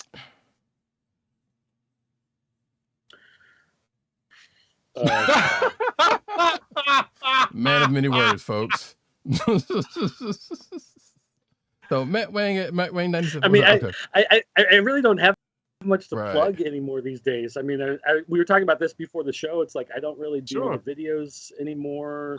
I stopped really, doing all the stuff that I used to do online because the last few years a lot of stuff has changed in my priority, and keeping up with the Joneses online has just really not been not been at the forefront. But I will say one of the things that I did the last few years, I've learned how to make music. It's one thing I always wanted to do. 80s synthwave is one of those things that I always loved, and so been playing around with that, loops and samples and keyboards and all that fun stuff. So I have a SoundCloud. I put a bunch of stuff on there, and then I grabbed a couple tracks just to test it out. I put them out in wide release, so they're on iTunes and Amazon Music and Spotify and everywhere. You can find Deezer. He's got a Deezer. There's Saudi Arabia, the music service, whatever it is there, you can find them there. They're all over the place.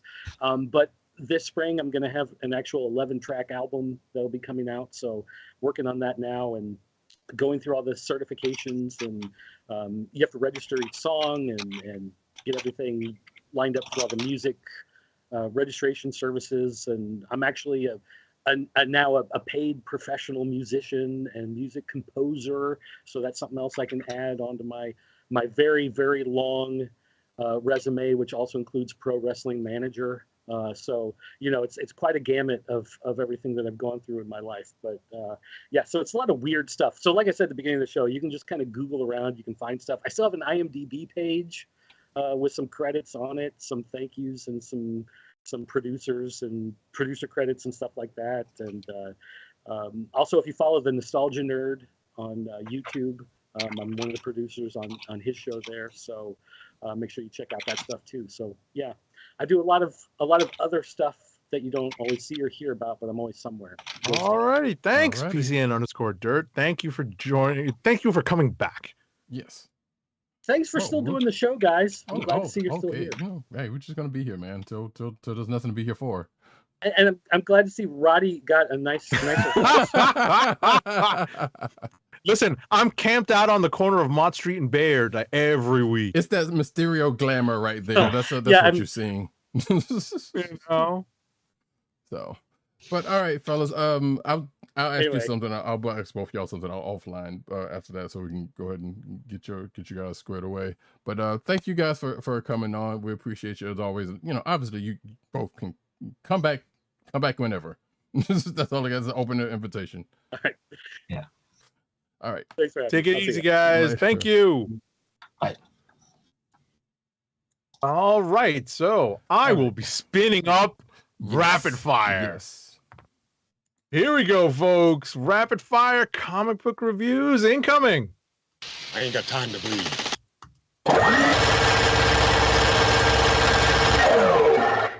And since I don't have covers, this is going to go faster than normal. So, hey, Batman number 131. So the main story is written by, both stories are written by Chip Zdarsky. The main story is penciled by Mike Hawthorne, with inks by Adriano Di Benedetto, colors by Tomo Mori, and letters by Clayton Cowles. The backup story has pencils by Miguel Mendoza, inks by, just art by Miguel Mendoza, colors by Roman Stevens, and again, letters by Clayton Cowles. So we get to the aftermath of the Failsafe story, and it's a little on the weird side. Kind of alternate dimension-y and did not sit well with me.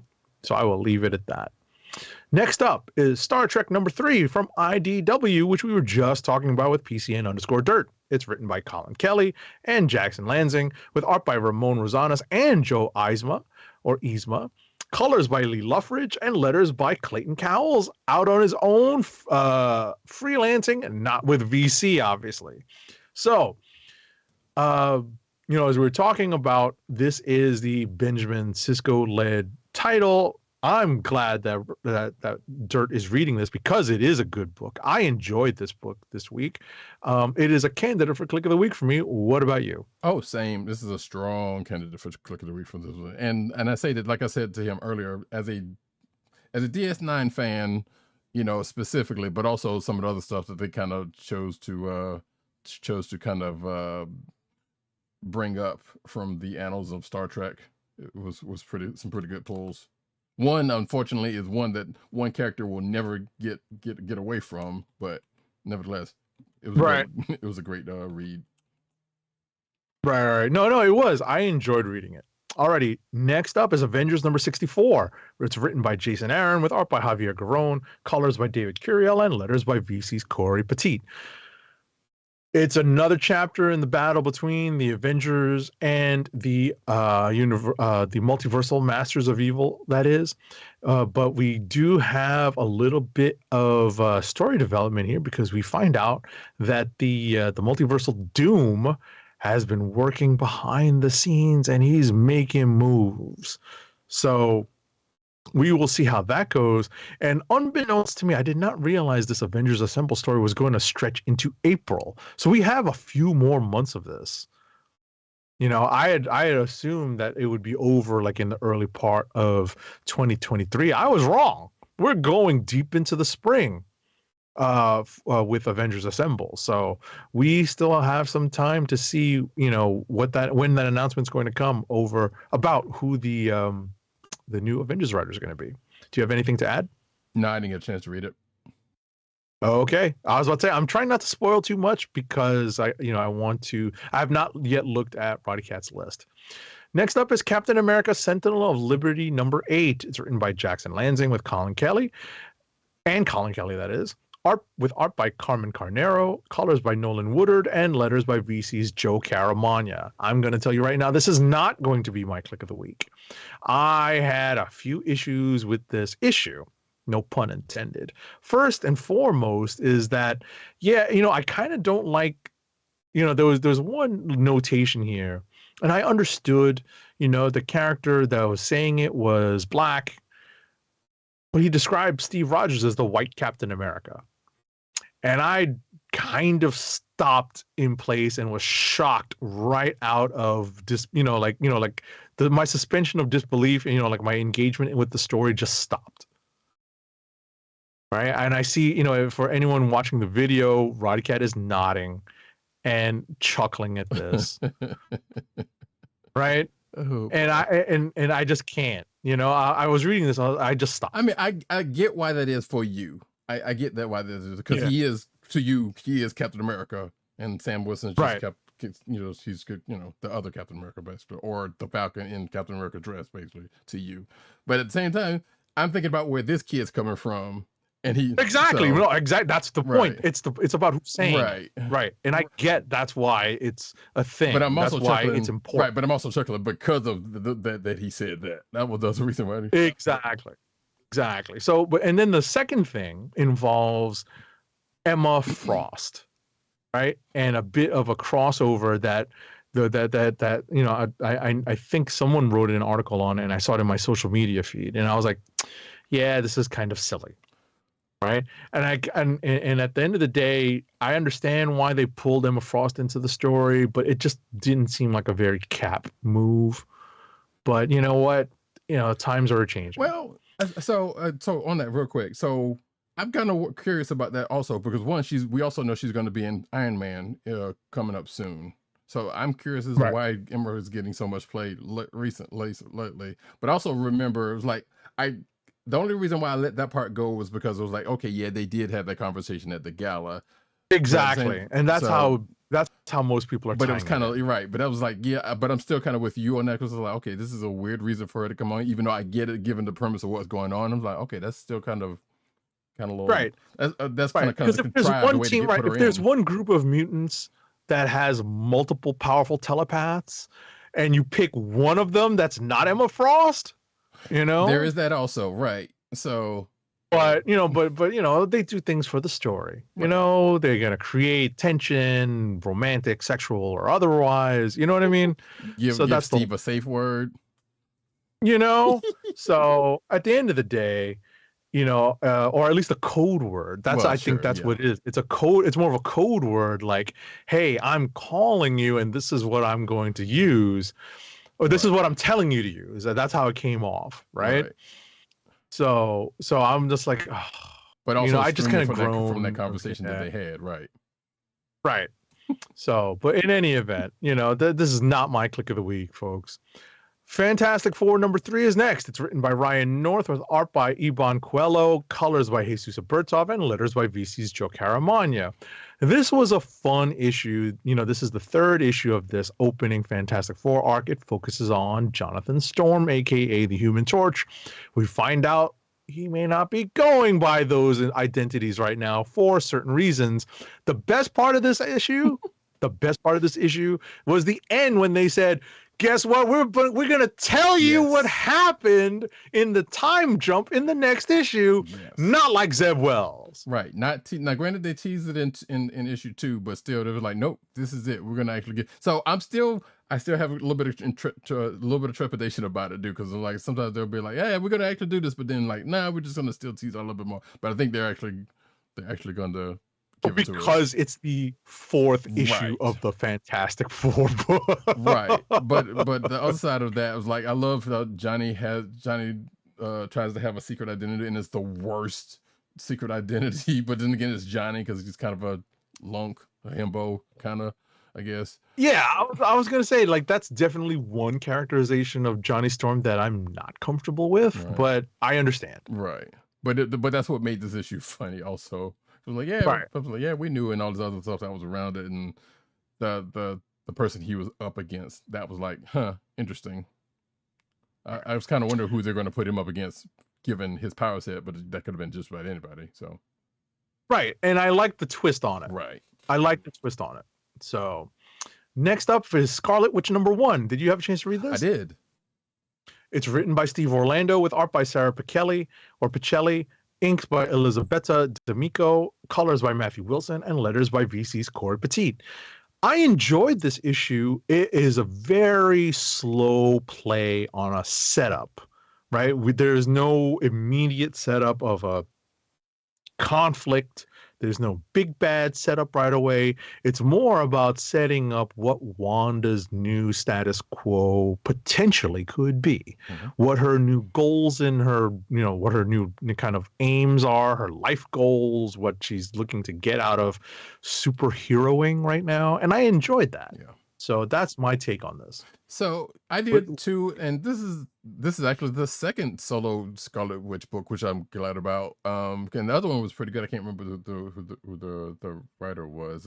Might have been James Robinson or something, but I can't remember. Regardless, the premise that this sets up is kind of interesting and amusing in a science fiction / supernatural sense, because it's almost like a Twilight Zone type situation, except for she's setting it up for people in need, or like a Twilight Zone / Equalizer kind of situation going on without going too far into it. But also, and you probably picked up on it, she recast Pietro.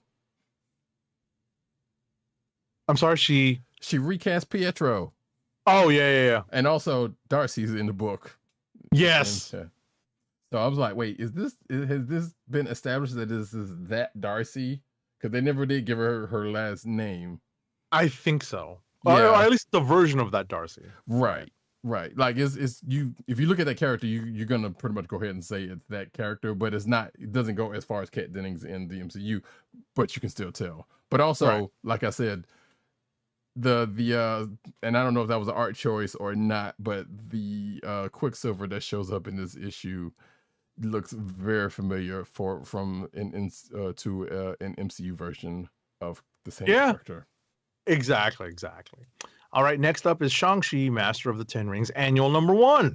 It's written by Jean Luen Yang with art by Michael YG, colors by Eric Arciniega, and Proto Bunker's Fer Cifuentes Suho, and letters by VC's Travis Lanham.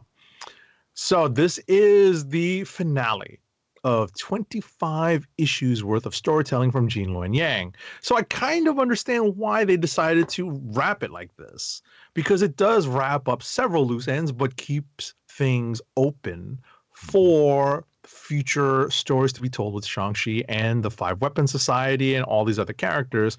I actually like this issue. This is a candidate for Click of the Week for me because of the concept and the storytelling and the whole point of coming to terms with the ancestry of Shang-Chi, the shared ancestry that he has with the other, members of the five weapon society, that he, like prior to this run with Jean Luen Yang, he did not know about. Right.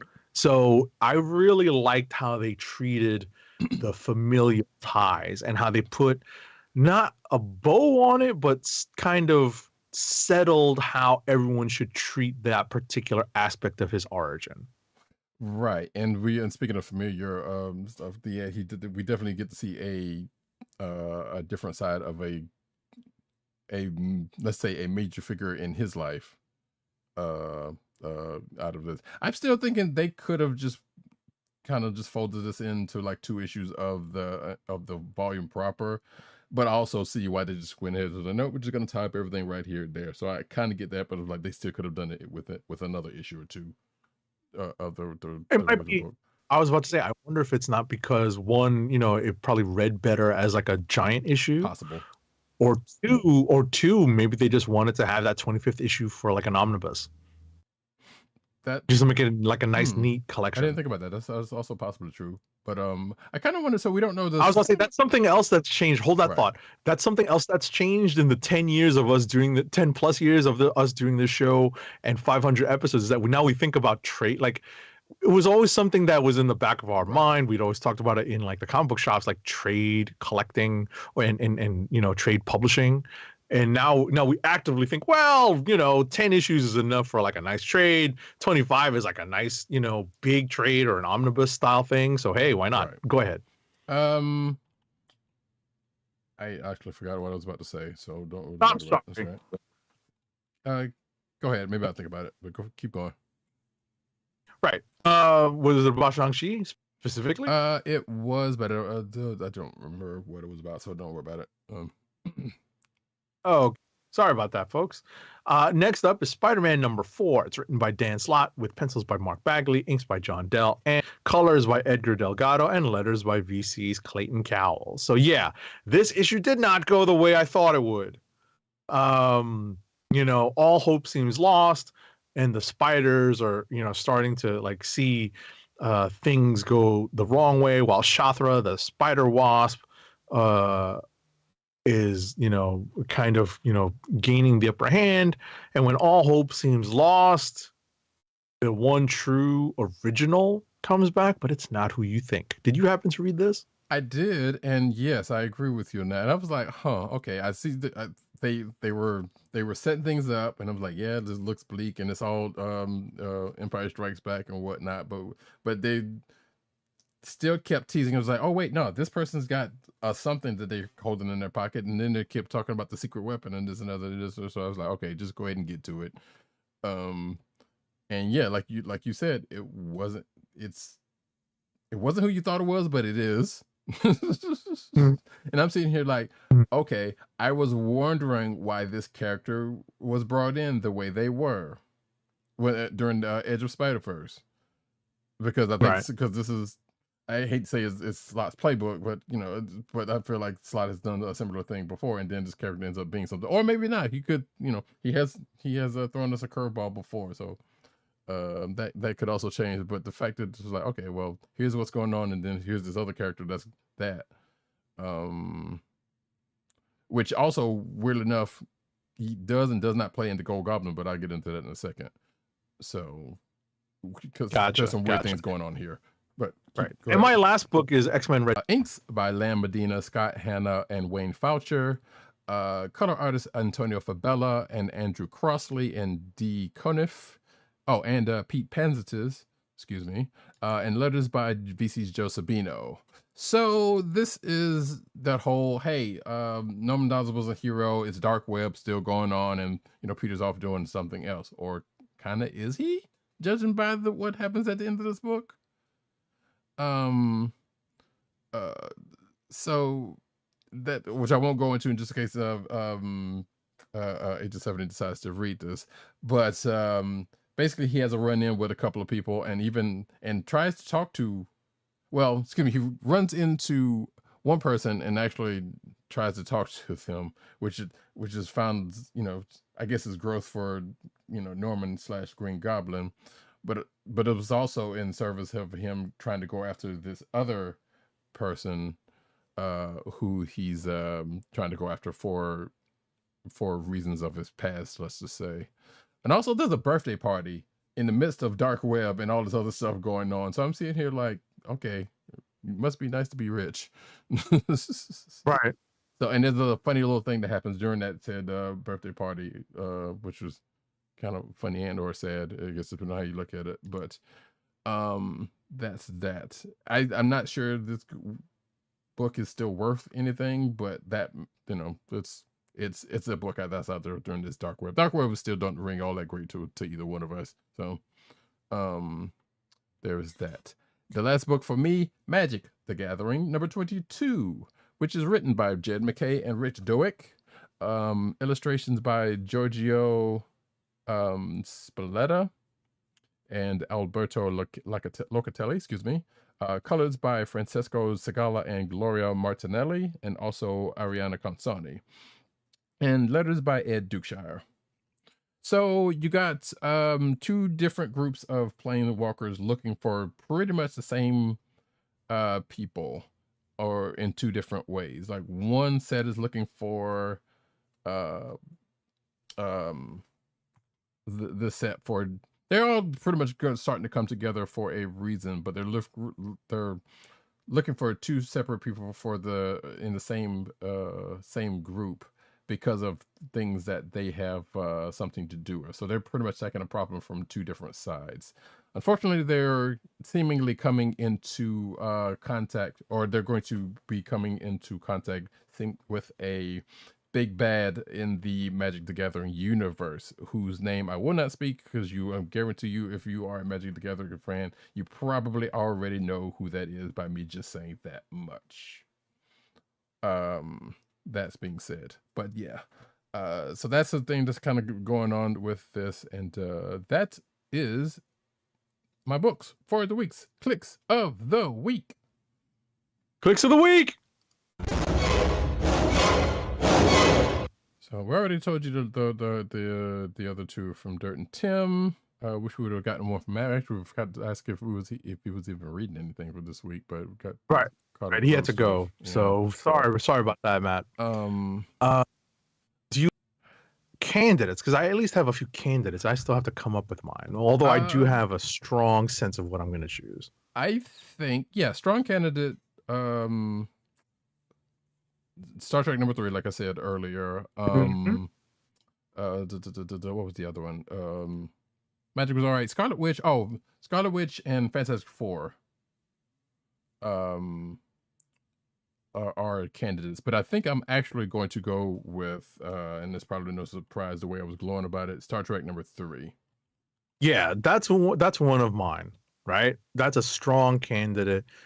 In addition to Shang-Chi Master of the Ten Rings Annual number 1, just because I really liked how, the story, while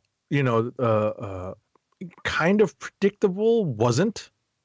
And I liked how they treated, dealing with those tough parts of the family history. Right. I really liked that. It made so much cultural sense. It made so much practical sense. It's that's like a way to look at things that crosses cultural boundaries. Right. That's something that everyone can read. You do not have to be of Chinese descent. You don't have to be of Asian descent to kind of get, what that could mean for you if you have similar, maybe not, Zheng Zhu Yellow Claw issues, but, not that bad, but you may have something similar in your life. And that's an interesting, it was, I think, a very well done way of portraying that on the comic book page. That's why I'm actually going to choose that, even though I am very partial to Star Trek number 3, because I enjoyed the hell out of that issue. Yeah, it was real fun. So I'm going to go with Shang-Chi Master of the Ten Rings Annual number 1 as the capper to Jean Luen Yang's Shang-Chi storytelling at Marvel. So wait, so it is they are billing it as an annual, because I did not see that. Yeah, annual number 1. Okay. Okay, Cool. Then I'll put that down there for you. And like I said, mine's Star Trek number 3 because it was great. If you're a Star Trek fan, especially and you're a DS9 fan, I think you will appreciate some of the things that come up in this particular issue. I think you'll enjoy this ongoing so far because it's been pretty fun so far, just all the way around. So there is that. Absolutely. And with that, we're going to move on to the news. Let's get an ad read out of the way. Our first ad read of the night is for Funko, Fun at First Sight, your home for exclusive collectibles such as their world-famous pop vinyl bobbleheads, apparel including t-shirts, hats, and socks, and brand merchandise including custom DIY pop figures, art books, and skateboards.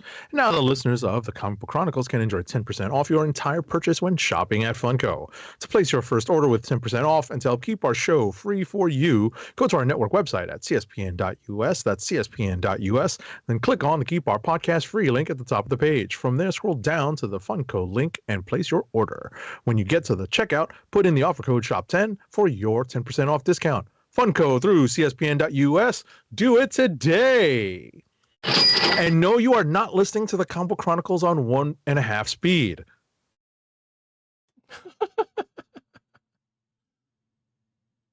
We are just going quickly now because we spent a lot of time with our former co-hosts, with our, they're not technically our former co-hosts. They're still our co-hosts. They're just mostly in absentia. So, it was nice to have the Voltron back. Yeah. All right. So we're going over into, I'm sorry? No, you go ahead and spin up the news thing. Yeah, we're going into the news.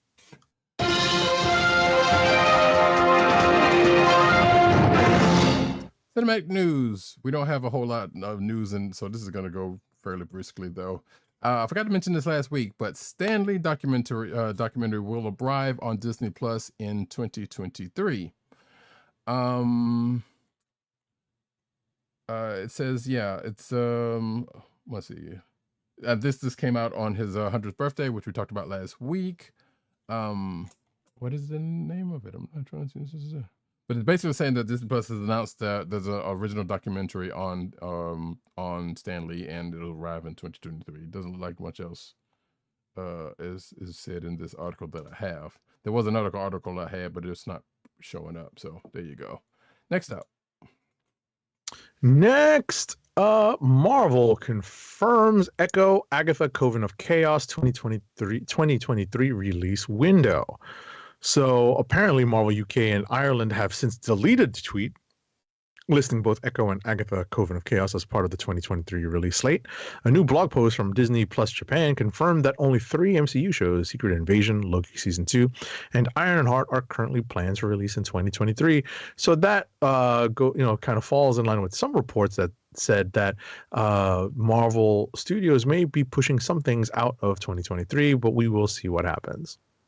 And speaking of Agatha, Agatha Harkness spinoff cast another WandaVision returning actor, and that would be that 70s shows and that 80s and 90s shows, Deborah Jo Rupp, who reprise her WandaVision role in the Agatha Coven of Chaos, which is, according to Deadline, there's nothing else said outside of the fact that she's going to be the character she was in WandaVision, which is kind of curious given how that show ended and what happened to the other characters. But I guess we'll find out. Maybe there's something more to this character that we did not know in WandaVision. Next up, get a sneak peek at Marvel's Moon Girl and Devil Dinosaur. So it debuts on the Disney Channel on February 10th, and you can get an early look at it. It'll come on Disney Plus soon after. You can watch a sneak peek of it on YouTube. Jerry Renner was recently in an accident, and apparently we just found out, there's been, I wouldn't say there's conflicting reports, but I'm not sure. Most of the ones I've heard saying that Jerry Renner, y'all know who that is, so I don't have to necessarily say, had a snowplow accident where he got really badly hurt. He has since tweeted or had someone tweet from the hospital saying like, yeah, he's kind of banged up right now, but he seems to be in stable condition. But what comes to find out that it seems like he was helping a family member whose car was stranded in the snow when he was involved in the snowplow accident last Sunday, according to the police office around where he is. So apparently his snowcat fell on him. Or Oof. yeah. Or well, it says here a piece of snow removal equipment weighing at least 14,000 pounds. That's the snowcat he was driving. Said he got out of his ability to speak to his family member and then observed it started to roll and then it rolled into him. Ouch. Right, he said he was trying to get back into the driver's seat and yeah. That's when it kind of got him. Not good. Yeah, that's not good at all. So it sounded like he was pretty banged up, but it sounded like he was stable. He was in ICU, but stable, something like that last I checked. But then I think, like I said, I found out that stable, critical but stable correct. conditions. Yeah, but then he tweeted like probably a day or two later saying like, yeah, he's still pretty banged up, but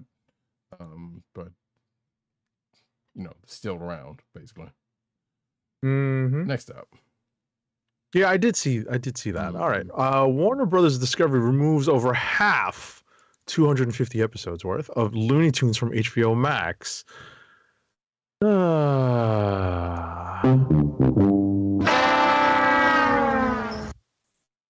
Right, so season 16 through 31 of the classic animated series, representing 256 of the 511 episodes, which had been hosted on the streaming platform, have been taken down from the streamer. This comes on the heels of Aquaman, King of Atlantis, Infinity Train, and the majority of Sesame Street episodes dropping away from HBO Max as well. Apparently they took off a couple of seasons of the Flintstones also, according to this article. So the hell are they doing?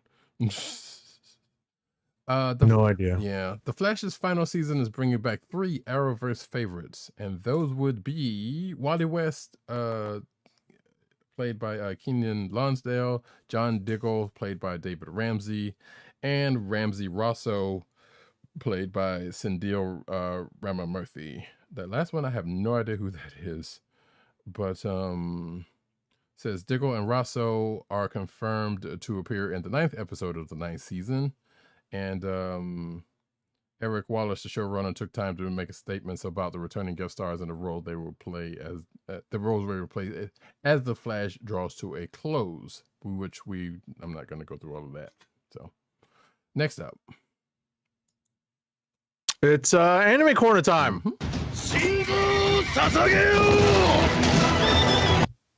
One Piece film Red crushes Japan's 2022 box office. So 3 anime movies made over 10 billion yen at Japan's box office this year, and One Piece film Red is the country's most profitable movie for 2022. That's pretty good news. Yeah. It managed to take over 10 billion. No, actually, it earned an astounding 18.78 billion yen, roughly $134 million, making it Japan's top performing movie for 2022. 2 other anime films also managed to make over 10 billion yen this year. One of them is Jujutsu Kaisen 0, which debuted late December 2021, but made most of its money in 2022. And Makoto Shinkai's Suzume no Tojimari brought in 10 billion yen. That last one is the one that I am not familiar with. I did watch Jujutsu Kaisen 0 when it hit Crunchyroll. Yeah, I still haven't seen that yet. People love some One Piece also. It's astounding to me. But those I'm afraid to try to get into it. You know what? Keep that fear. Yeah. I'm just afraid. Yeah, understood. My Hero Academia season 6. I was about to say a healthy fear for some things is good. Yes, exactly. It's particularly that beast. My Hero Academia season 6 Blu-ray fixes an embarrassing error. So it says here that if you did not know, the first Blu-ray from My Hero Academia season 6 has gone live, and it features a fair few revisions. From updated character art to enhanced animations, the bundle does a lot to make season 6 look its best. This includes a revision involving Shoji because, well, the boy was never meant to be in the scene. Whatever that means. Because he wasn't in the end. He wasn't in the manga. He was never supposed to be in that particular group because they're split up. Oh, gotcha. So the artist blew it. Like the artist and the director blew it because they just didn't notice that he didn't realize he's not supposed to be there. Gotcha. Yeah, and it does kind of go into that. Okay, cool. Next up. All right. So we are transitioning over into the manga news. Mm-hmm. Oh, hold on. I'm still scrolling. Scrolling. Manga news.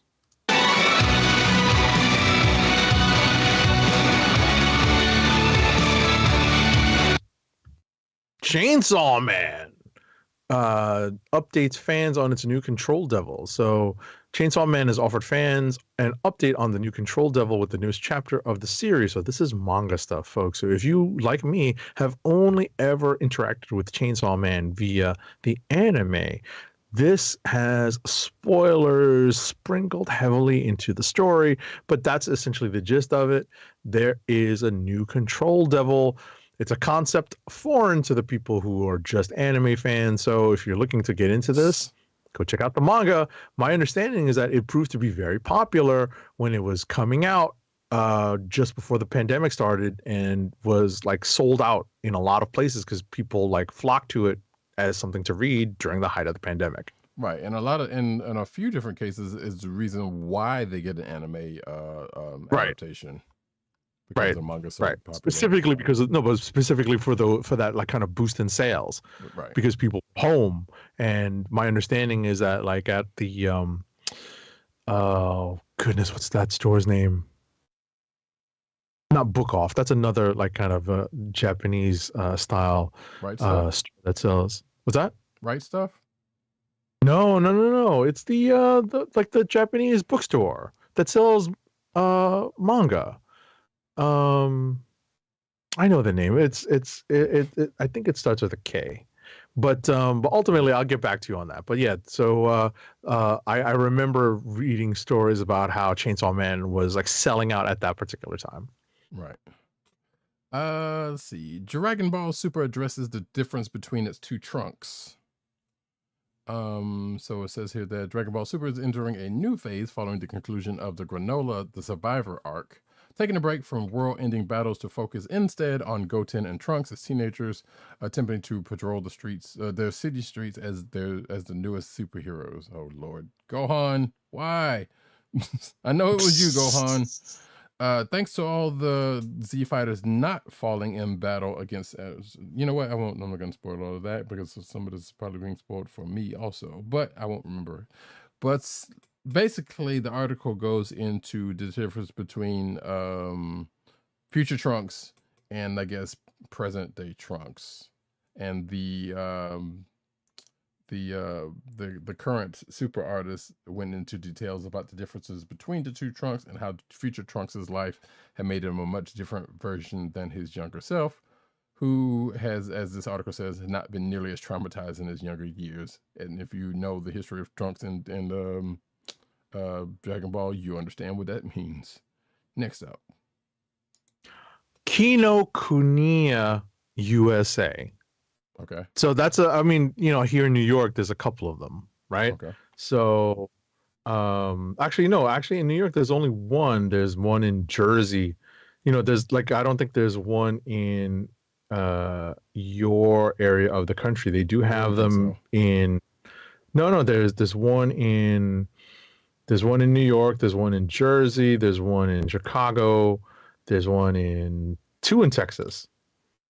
Yeah, and 3 in Texas. Stuff like that doesn't normally. I'm saying like for stuff like that. Seattle, right? But yeah, I thought maybe there was one in Atlanta. That's why I kept scrolling down just to see if there was one at least in that like area of the country. Yeah, if there would be, that probably would be. Like we don't even have a micro center, as I have groused about previously. Actually, well, I'll take it back. There is one close, but that's in North Carolina. But nevertheless, anyway, next up. But yeah, that's that. But I think we're transitioning over to comic news. No, there's another Is there? Did I miss a one? Dragon Ball show. Oh, Fusion. Yeah. Dragon Ball introduces a new fusion Saiyajin. So, Dragon Ball's been around for decades, and at this point, its fusion fighters are known the world over. From Vegito to Gogeta, the anime has, and I'm opening the article now. The anime has shown time and again how powerful fusions can be in battle when the time comes. So, thanks to Dragon Ball Legends, the video game, one of the latest clips around a new trailer for its upcoming update reveals a new fusion centered around two beloved Saiyajins, Shallot and Giblet. Okay.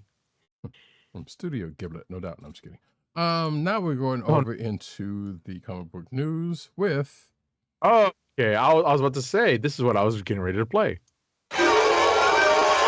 Marvel Comics reveals a Frankenstein monster made from X-Men parts. And this is from the cover art for X-Force number 38. Wait, is that this week's X-Force? Yeah. Yeah, okay. 39, I think 38. According to this 38? article, yeah.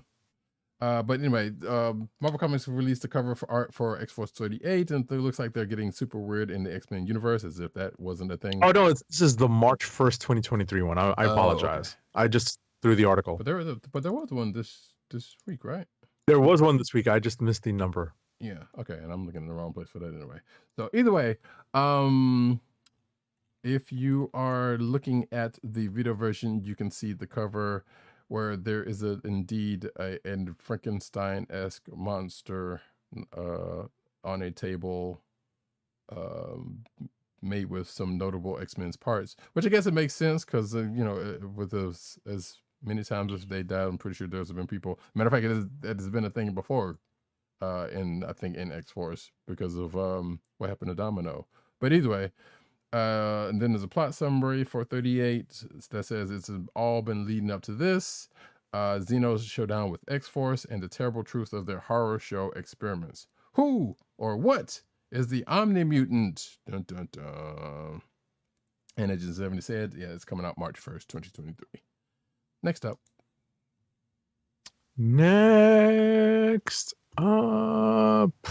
Miles Morales is on the verge of losing his superhero girlfriend. So Starling is threatening to end things if he doesn't get his life in order. That's the bottom line.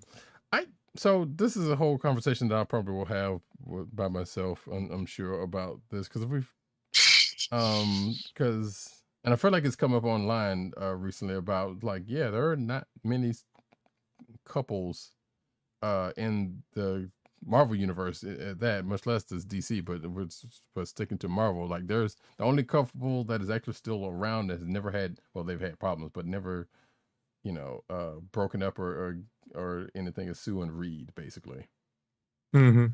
Pretty much anybody else, has gone through some other stuff, and either. I was about to say Sue and Reed have had their own problems. They have, but they're still together after all this time. Mm-hmm.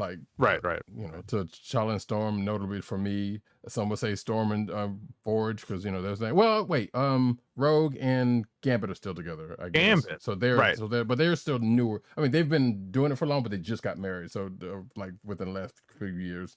So yeah, I mean, the Shadowcat and Colossus, obviously, because that was tied into that up too. So no, but my point is, as soon as you said Rogue and Gambit, that's where that twist came in.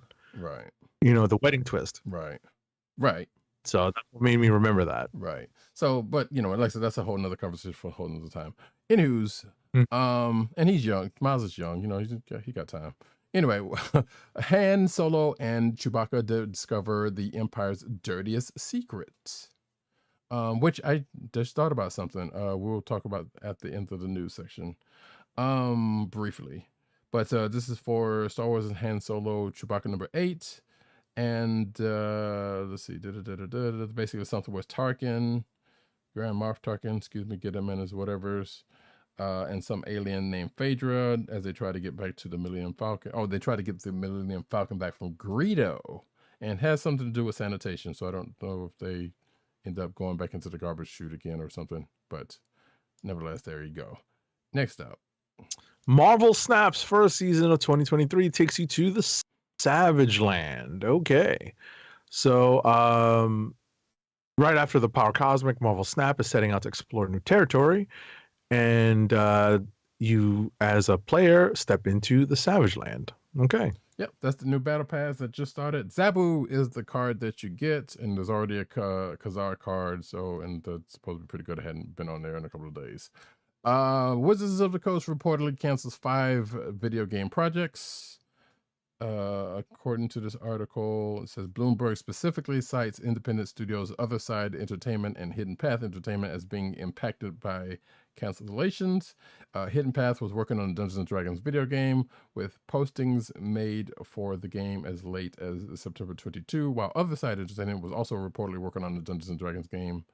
It says less than 15 employees of Wizards of the Coast will also lose their jobs, but Bloomberg states that all will be given the opportunity to apply for other positions within the company, as big as it is. That's me editorializing that last part. So that kind of sucks that that's going through, but hopefully these people land on their feet. Didn't necessarily go through all of the video games that are affected, but I think I probably know at least 1 or 2. Next up. Dynamite Entertainment has announced a bold, all-new vision of the Princess of Mars, Deja Thoris, coming this March. Writer Chuck Brown returns to chronicle an untold chapter set before the events of the first classic novel by Edgar Rice Burroughs. This is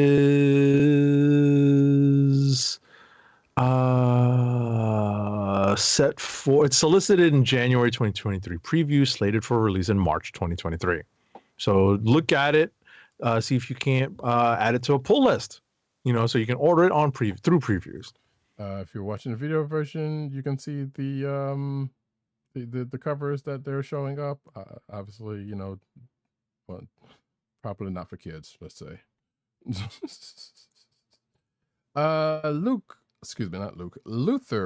Lex Luthor created a knockoff of one of Superman's most iconic devices, and this is Spoilers for Action Comics number 1050, which I believe was that last week or this week? I think that was last week. I think it was last week. Either way, in the anniversary edition, Action Comics number 1050,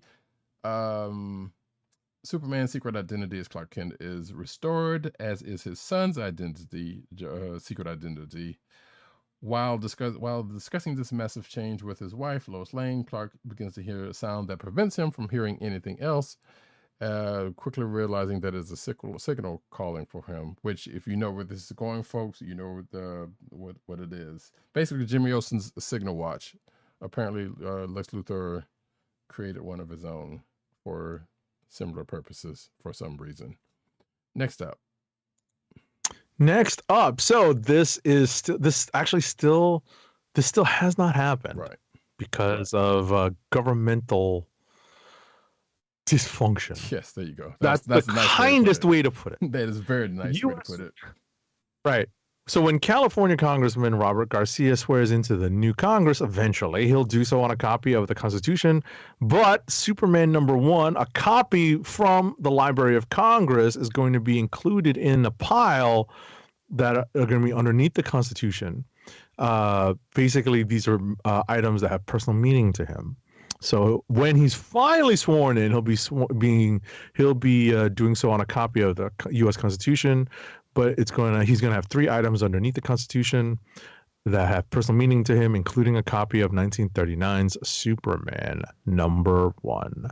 So, at the end of the day, when it happens, We'll see. Yeah. Apparently, this article goes on to where goes back to November 13th of 2022, where this is his words. He was like, he's freaking out because he's in the Library of Congress, and he pulled a copy of that's at the aforementioned Superman book, but also Amazing Fantasy number 15.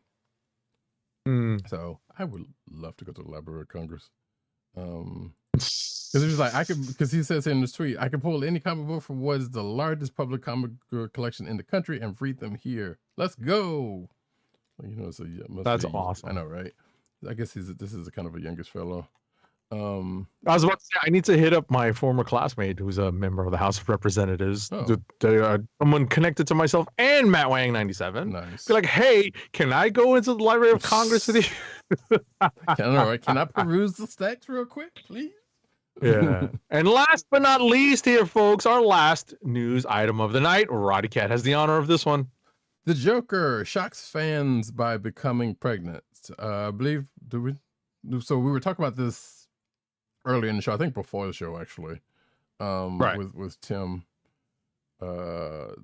who's actually doing the reporting on this. So apparently this is an article containing spoilers for the Joker, the Man Who Stopped Laughing #4, which I guess is already out, particularly a story that's in it.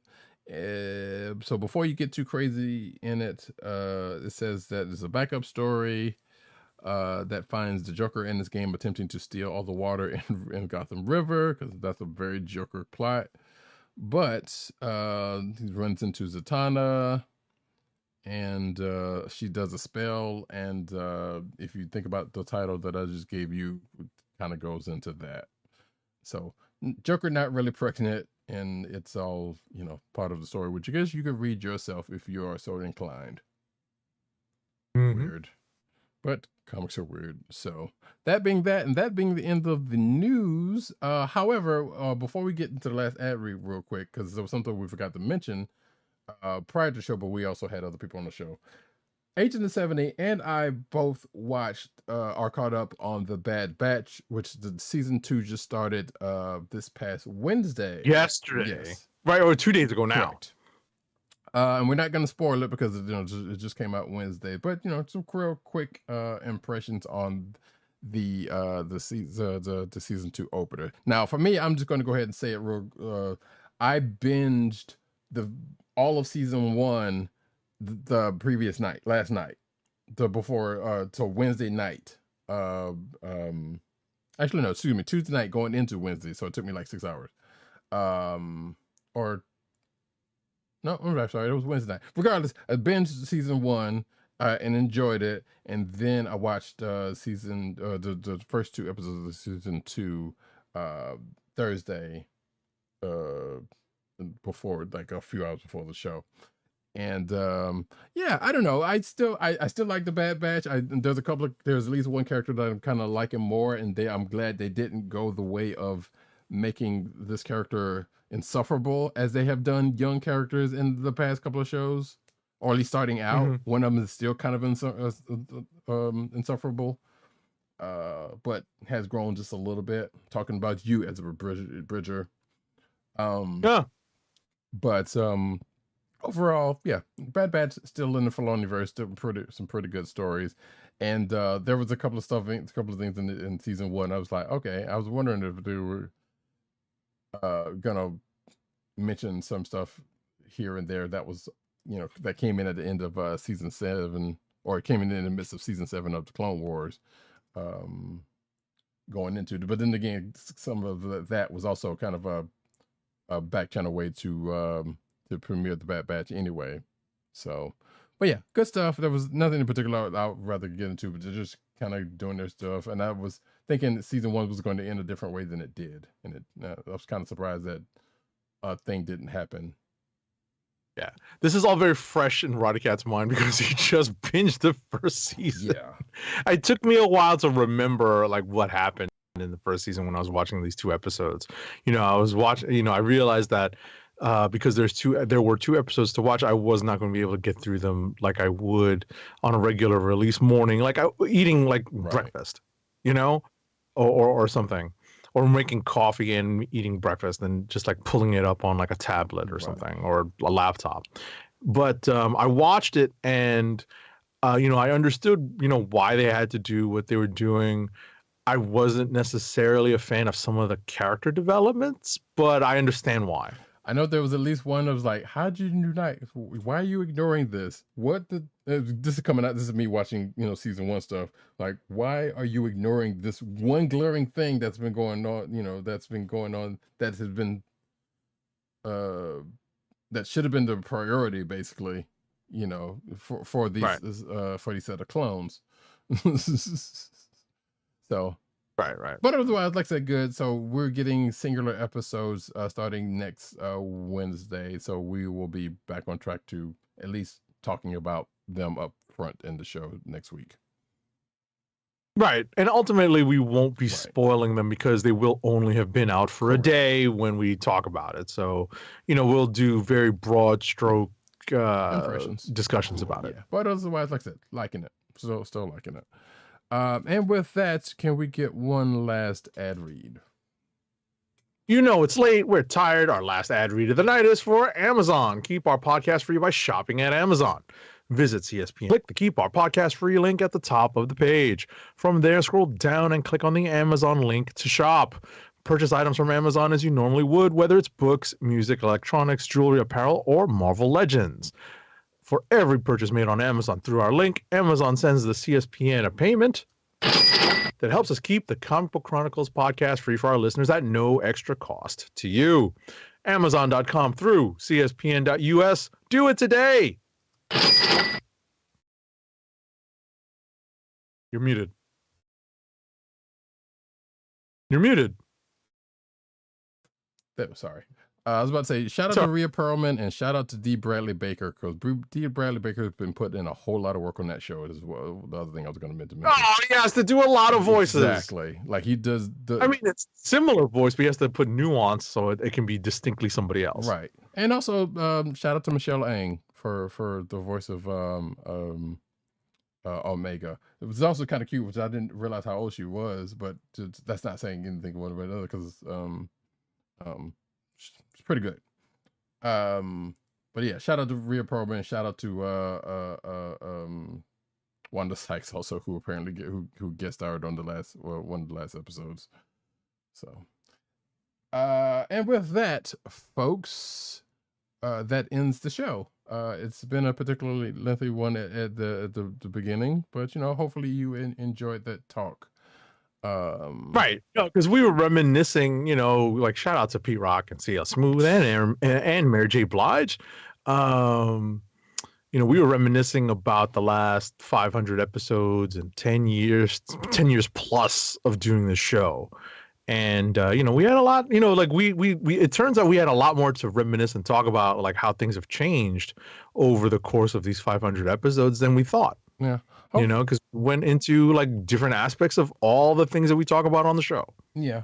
And hopefully, like I said earlier, hopefully we're gonna get Matt. I'm definitely gonna get Matt back for a couple of things that I wrote down that we didn't get a chance to talk about. And maybe hopefully the other guys will be back also for that conversation, or for any conversation for that. We know they're doing their other things, but like I said, hopefully they know they have the tables open. They can come through anytime they can.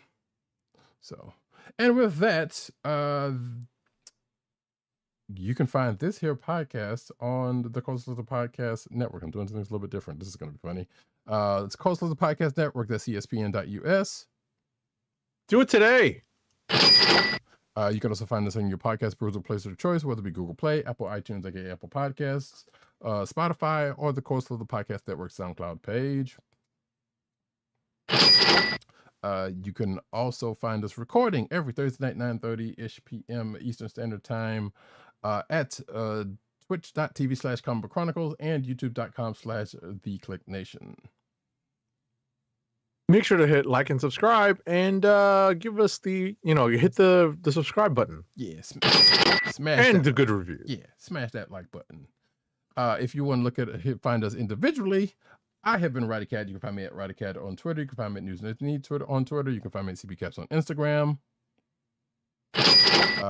Agent_70 on Twitter and Instagram. PC_Dirt on Twitter. He basically said Google him. He's out there for everything else, but also Pop Culture Net on Twitter. PopCultureNetwork.com is his umbrella sites they're in. And Tim DOGG98 on Twitter. CB Chron on Twitter, which is the Comic Book Chronicles Twitter account. The Click Nation on Twitter, that's TheKlickNation, TheClickNation.com, and of course over at comicbook.com, where he's over there writing his face off.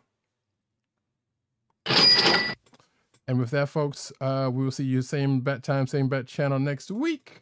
This has been the Comic Book Chronicles. Peace. Peace. One. My time is up. Peace out to Brooklyn.